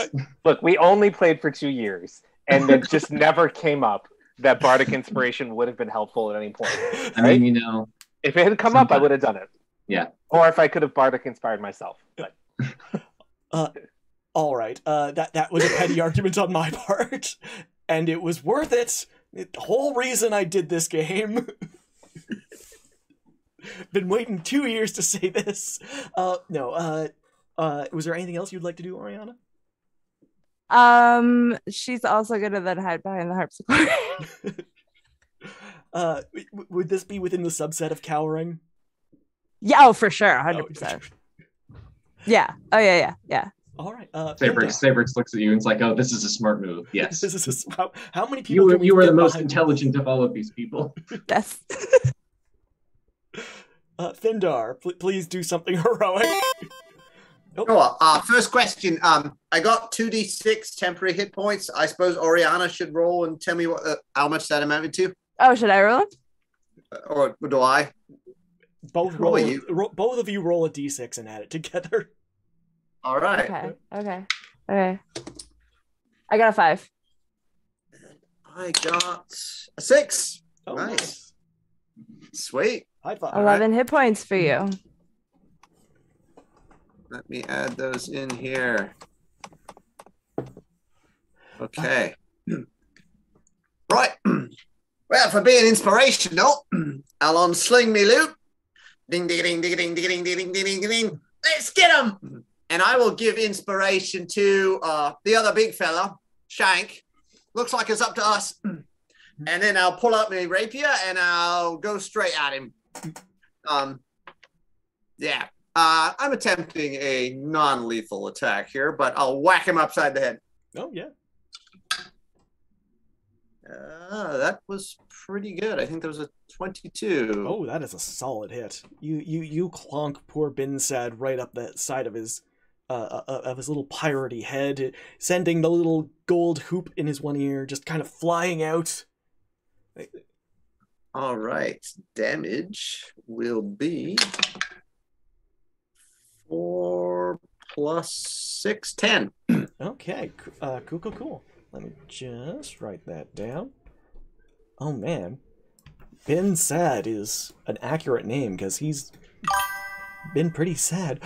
Not the bees! Looks like Kekwin Hightop just donated $15, and I'm going to say that is a Table of Chaos roll. And Findar, because you did so well the last time, if you could roll on the Table of Chaos, a D percentile, please. Right. That is a 9. A 9, okay. Maybe this is something that you want to roll low on. Let's find out together. Okay. Each creature within 10 feet of you must succeed on a DC 10 plus, let's see, what is your level 6? A DC 16 strength saving throw, or be pushed back 10 feet. I don't know who that. It's probably him since I just attacked him. I don't know if anyone else is within that range at this point. I charged forward. He was like 30-ish feet away. 30 feet away. So probably it's just Zinbad, Binzad. Okay, well, this is not good for him. He just keeps getting pushed around. He gets pushed around, and as he exits a big boy too. Your threat range, Findar, I believe that provokes an attack of opportunity. I'll take it. Yeah. Oh, that was not so beautiful. That was 11. Okay, that does not hit. As he is flying back, he swats your rapier with his scimitar and just. I would like to do a reaction, if I may. What was that? I would like to do a reaction, if I may. React away.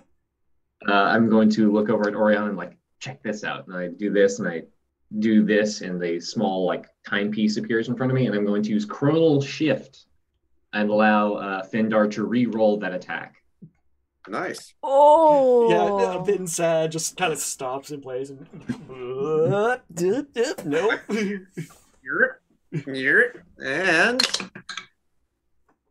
And slightly better. That was a 13. 13 again. Once more, he swats it away. But it was closer this time. Oh well. Still impressive that next up is Squawker. You are still mid Eldritch Blast unless you want to. Yeah, we're still definitely winning, I think. Oh, Lauren has donated $15. I think it's time to introduce a little more chaos.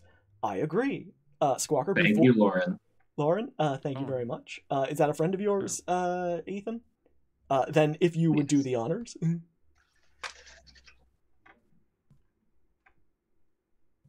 60. 60. Do. Okay. Okay. The air within 10 feet of you is filled with hypnotic patterns, and every creature within this area is charmed and incapacitated. So that includes Oriana and all of her cats. Maybe Shank as well. Perhaps Shank as well. Don't tell on him. But they're charmed. Bunch of snitches. I'm a rules lawyer, and that means for the DM as well. Oh, we got another $40 from Brosephine. Thank you, Brosephine, for more wishes. So I believe we are just $40 away from our wish. But Squawker, take it away. All right, so I'm gonna continue. I'm gonna fly up as high as I can, which I think is about 30 feet, to get a better angle. And I'm gonna shoot So I'm going to summon everything that my ranger sponsor taught me about rangerdom, and I summon this energy up, and I pull it back like a bow and fire an arrow of ranger energy straight at Binsad. Okay. C. Goulash has donated $20. Need that wish. Y'all, $20 away. Can we do it? I hope so. And so does Petite Pierre. And this worked once, because if Petite Pierre doesn't get that harpsicord, he's going to die. How many times can I roll that? I rolled a 17. That is a hit. And now I roll a D10. Yes, you do. I do, yeah. Because I know about this stuff. I'm just agreeing with you. I'm providing positive reinforcement. So I got a 4 plus. I did 7 damage. 7 damage as your ranger blast strikes poor Binsad. For how much was it? 7? Yeah. 70 points of damage. Gotcha. Binsad is has been better. And he kind of looks at how far away. I think it's about 40 feet away now. Yeah. And he's like, oh, it's gonna take me all day to get back there. Oh well, I may as well kill this this interloper. And he kind of swings on a chandelier that is somehow in the middle of the streets, and propels himself back towards Findar, with a loud tally-ho. First attack is a 19. That will get me. Okay, and second attack is a 9. That will not. Okay, then you take 7 points of slashing damage as he is doing very lethal attacks. Oh, Ellison just donated $20 for Pierre, an anonymous benefactot. Benefactot, I love that, because he has precocious Todd's malady. Petite Pierre will not die on my watch. Thank you very much for that, Squawker. You have a wish. You feel the energy of Yuletide generosity fill you, and on your turn you may cast this wish. Or, you can do whatever you want.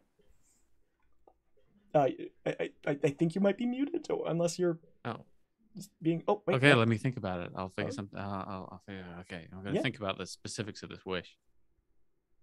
Yeah, you got that wish, plus a little bonus, plus a little on top. So it's going to be a really good wish.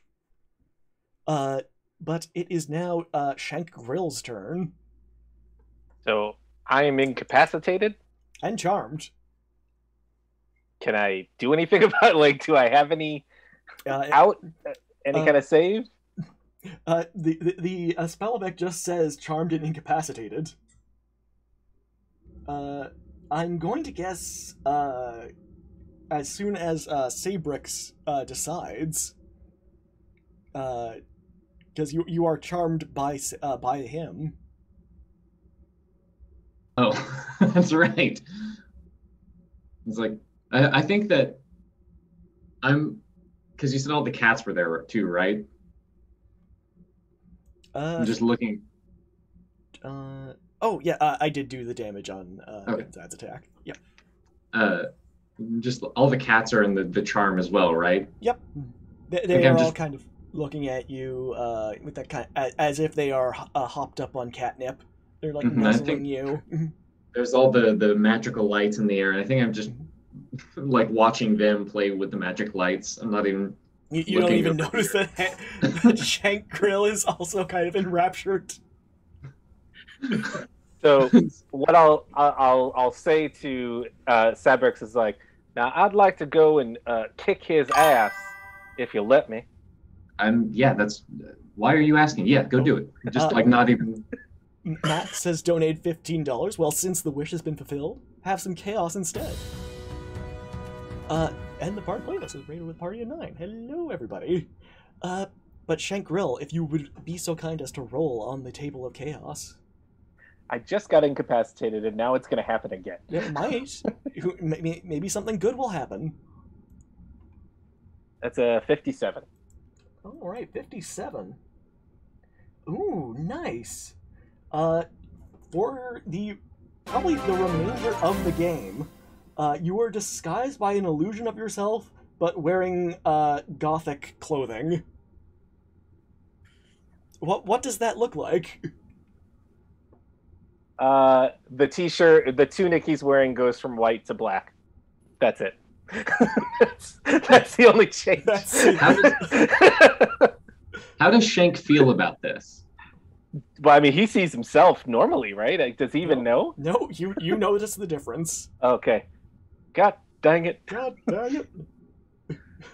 I look like a jackass. Yeah. Look like one of these hippie dippy fellas. But as Shank Grill now looks like the Crow, we will go back up to Sabrix. Can I take my turn? Yeah. No. Oh, no, yeah, sure. Go nuts. Go ahead.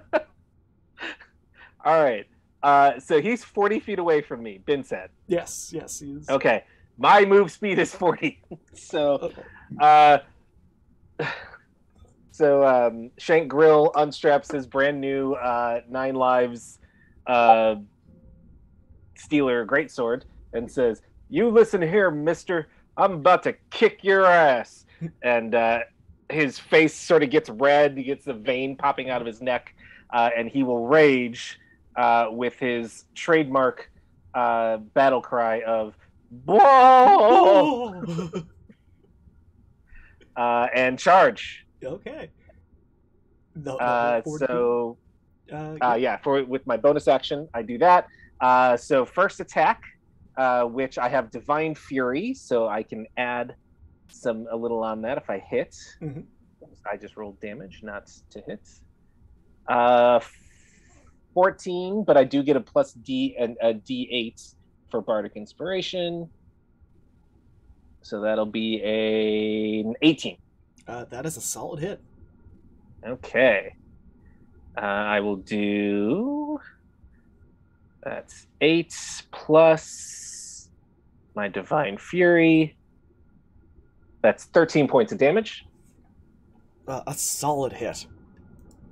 And so I sweep down with my greatsword, and then I will literally kick him in the ass with my second attack. Oh. So I will do an unarmed strike. By all means. Womp, womp, womp, womp. I just critted. That's a 27. That's another solid hit as you kick him in the tush. That's 10 points of critical ass kicking. And Pinsat goes, my ass! Oh, God, There's my more one where weakness. that came from, mister. How did you know my one weak spot? He says as he's clutching his poor posterior. And now we go back up to Sabrix. Sabrix, you are currently encircled by people who are just charmed by you. And cats. As always. Oh, as always. I mean, Sabrix is used to this. Yeah. Sabrix is like, you know what? I deserve this. Like, I've been wearing that elf outfit for too long. This is more like it. This is what I deserve. The attention of 10 cats. Mm-hmm. No, that's what he's actually used to. And a Goliath barbarian. And a tiefling. And a tiefling. So I think, so just sort of like, again, not wanting to leave this zone. Mm-hmm. There's many good cats here. He's just going to like turn over his shoulder. It's like, fine. He'll move 10 feet around the harpsicord, and with that similar sort of hand motion, turn the clock this way, and cast haste on Findar. Nice. Nice. So you get +2 AC, extra attack, or extra action, advantage on dexterity saving throws, and then it's like, all right, okay, that's done. And then he goes back and hides, and cowers in the puddle of cats. And a tiefling. Yes. They're so comfy. Mm-hmm. It's much better back here. Yeah. Are you going to give any commands to poor Oriana? Do I have control to stop this effect? Well, they're charmed by you, so I imagine you can give them commands that they will try to follow, if memory serves. I'll just say, do I know that? I would imagine I know this is going on. You could probably suss it out. Okay. It's like, and Oriana, just, do what you want. It's like, the cats, I would appreciate if they would stay here, but you can do whatever you want. You're not just gonna be like, get them and send the flock of cats. And she's just like, order confirmed or whatever, because her enamoring is all like, I'm just gonna take commands from you like I back in my soldier days. So she like salutes and some weird salute, and then like turns her attention back to Bin Sad, who I imagine is still sad. Oh, he's very sad. But it is now your turn, Oriana. Okay, cool. So she's going to take out her crossbow, and she's just gonna try to shoot at him from like underneath the harpsichord. She's gonna get down on the ground since it's got legs, I'm assuming, and is like gonna try to like shoot from underneath. All right. Go ahead. I'm gonna assume a 6 doesn't hit. Oh, no, unfortunately not. She's gonna be distracted by the puddle of cats. Well, yeah, one of the cats is kind of like, at the last minute, just kind of starts gently pawing at you. At the crossbow. At the Get crossbow, out of here.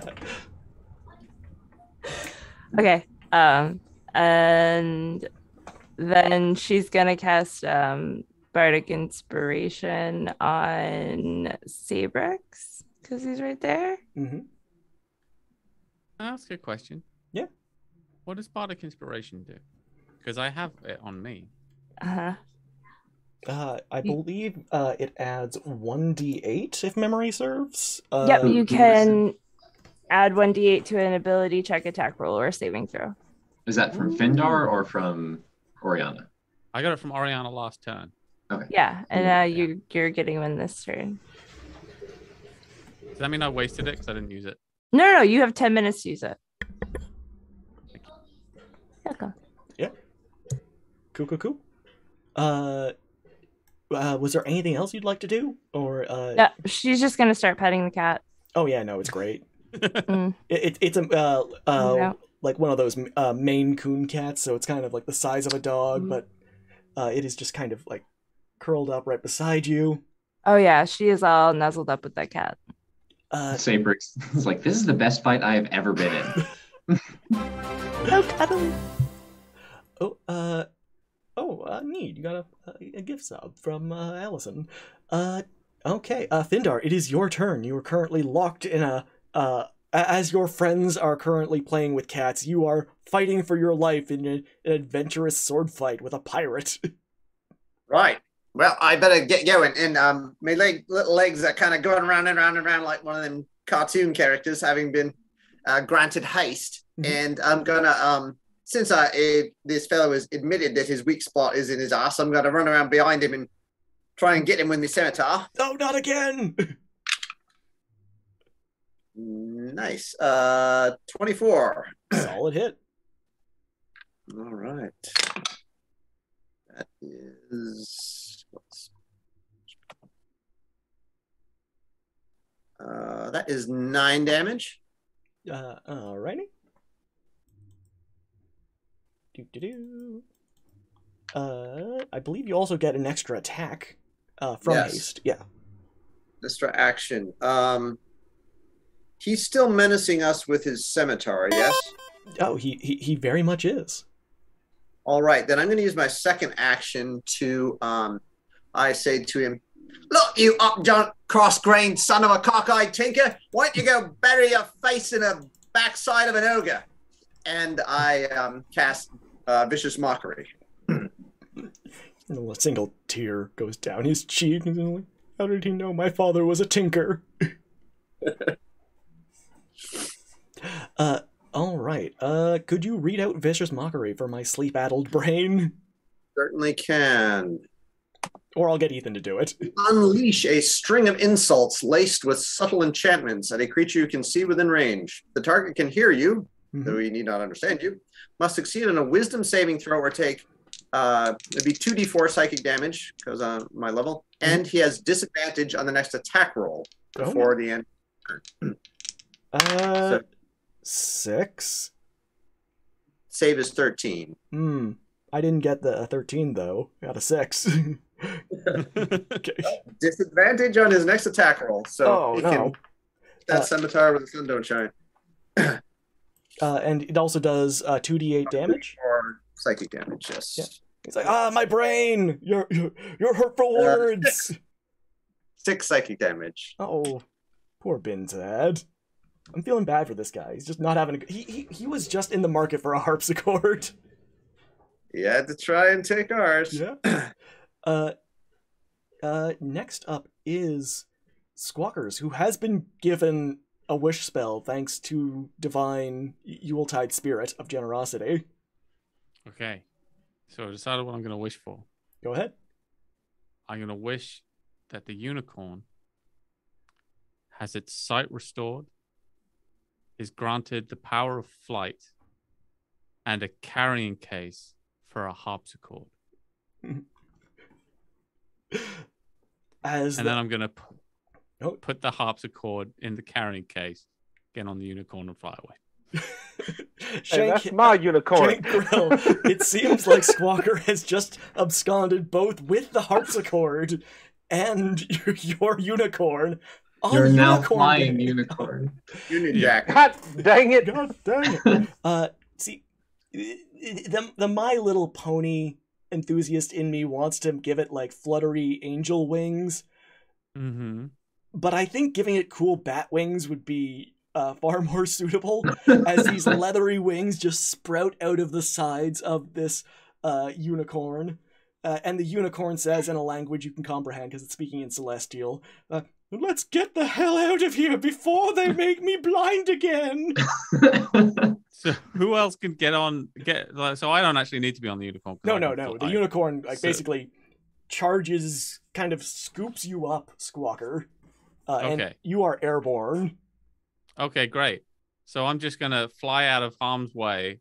And how much of a move was that? Because I know we're getting into meta magic now. Let's go. Let's say that casting the wish was a bonus action. Okay. You can move 60 feet on this flying bat unicorn. Okay. Well, it seems like the thing to do here then, since I'm a ranger. Yeah. Is to cast Eldritch Blast. Ranger Blast.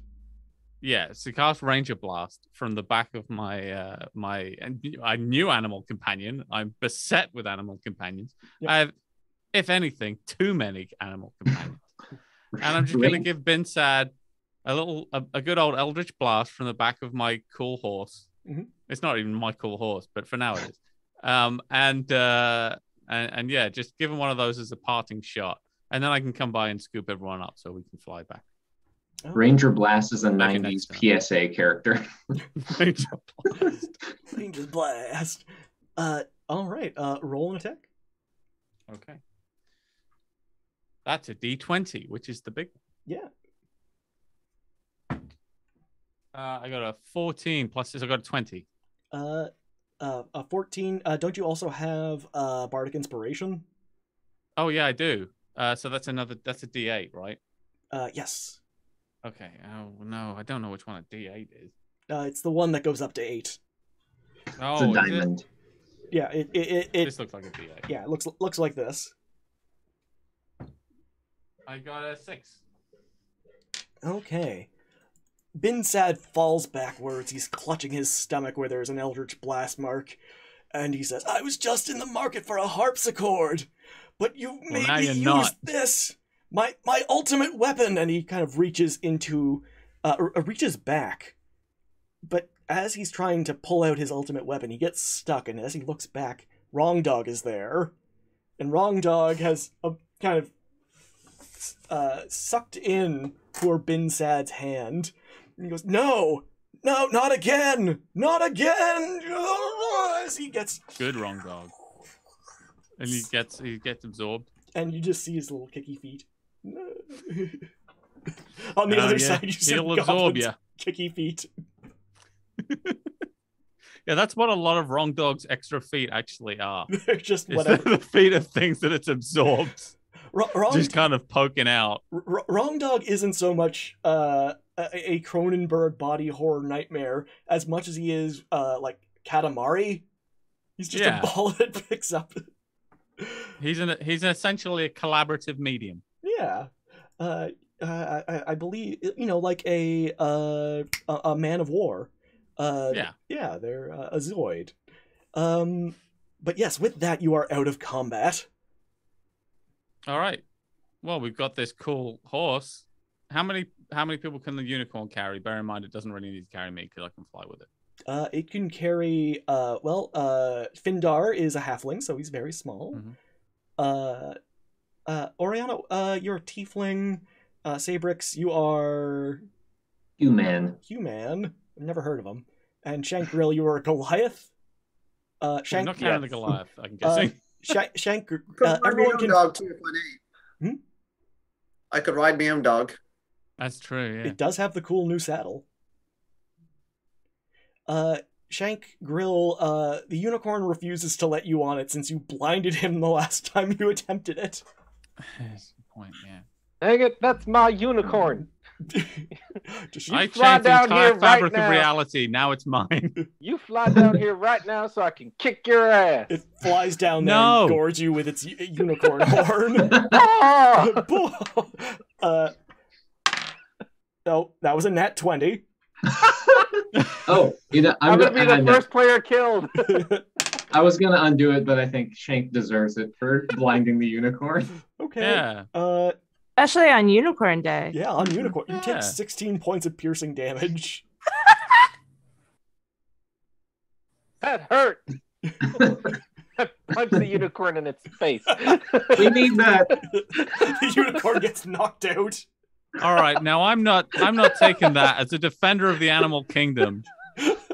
I ready an Eldritch Blast. A Ranger Blast.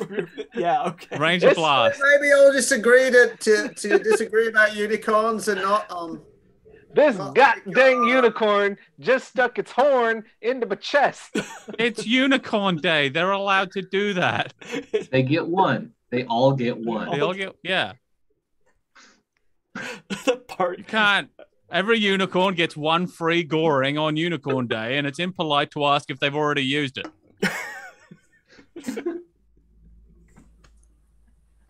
No goring is boring, ain't that what they say? Yeah, exactly. Indeed, he appears to have bored a hole halfway through him. Well, according to the DM, I have knocked the unicorn out. It's out cold. I will lay hands Serves on the it right. unicorn and use my paladin ability to bring it back to consciousness. Whoa. Can I do that? I've been working on my unicorn. I need more ass kicking coming if you do that again. And a Squawker, the unicorn looks to you, then to a Shank Grill, and says, "He has to sleep sometime." Yeah. We'll get him. But it runs its hoof along its neck. I know what that means. Well, you haven't got the helm. He did a gesture. He did a universal gesture. It means something We're different. gonna speak to him and say, the kill phrase is, "It's time to get horny," and that's when you attack. And nods its head, but no. With no. Oh, sorry. Did you say you had a question, Findar? No, I said you have to say time to get horny in Celestial. Oh, yes. Oh, yeah. It's much more polite in Celestial, Yeah. but it loses all context. Mhm. With It's an instruction, but not a valid pun. Yeah. With the harpsichord in tow, do you head back to the secret hideout of the Council of Mysterious Benefactors? I think so. I mean, why risk further danger? Why not simply fly a unicorn back to Petite Pierre? Of course, yeah.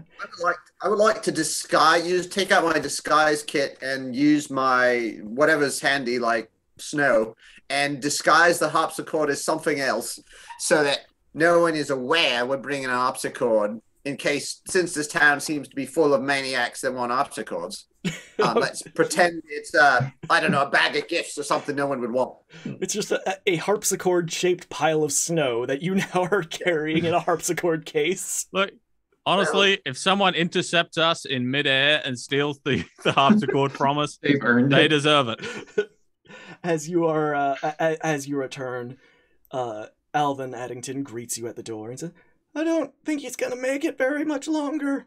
Oh, it's fine. We got a harpsichord. He'll be right. Where? And he's looking around. All I see is a mysterious pile of snow that's melting on my floor. Surprise! It's a surprise. Oh, of course. You'll have to describe it, Petite Pierre. His vision is failing. You just hear, "Did somebody say something about a harpsichord?" Well, It's who a wants to play the Hardwick harpsichord? original. I would very much like to hear it before I pass on from this world. Wait, I thought the whole reason was, I thought getting Sure, it would Yeah, cure him. Someone needs to play it. Someone play the bloody I harpsichord. can't see it. Where is it? Behind that pile of snow you brought?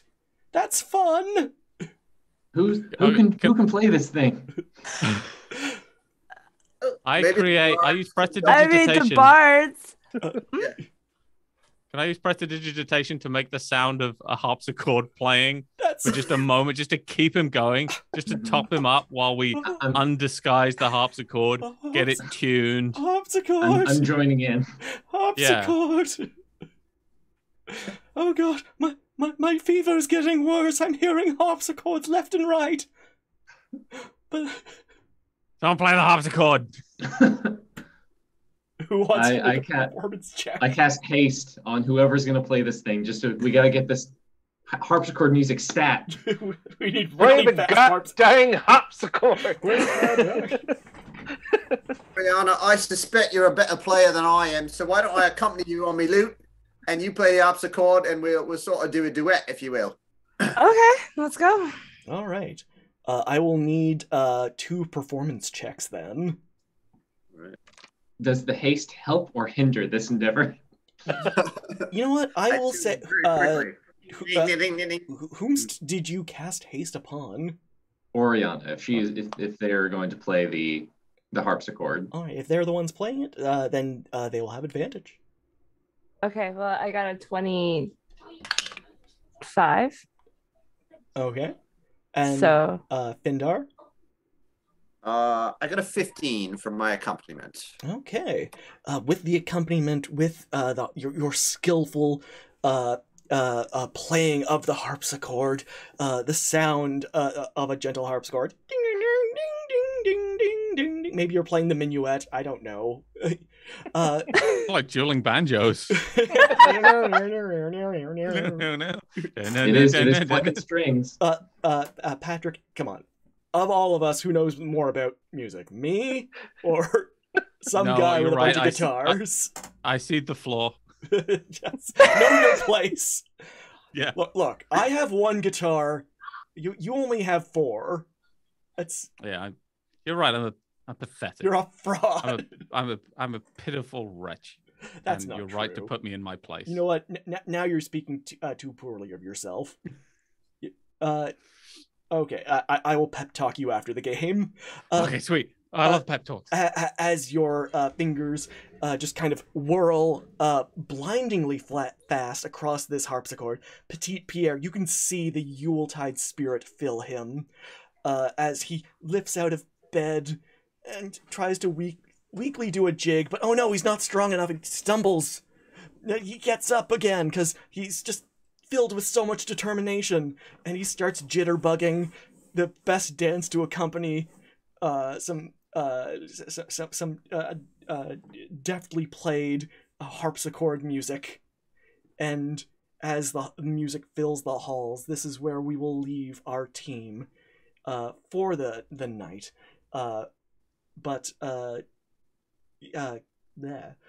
But before we go anywhere, we'll finish our draw, thank our players, make sure they all get paid on the way out.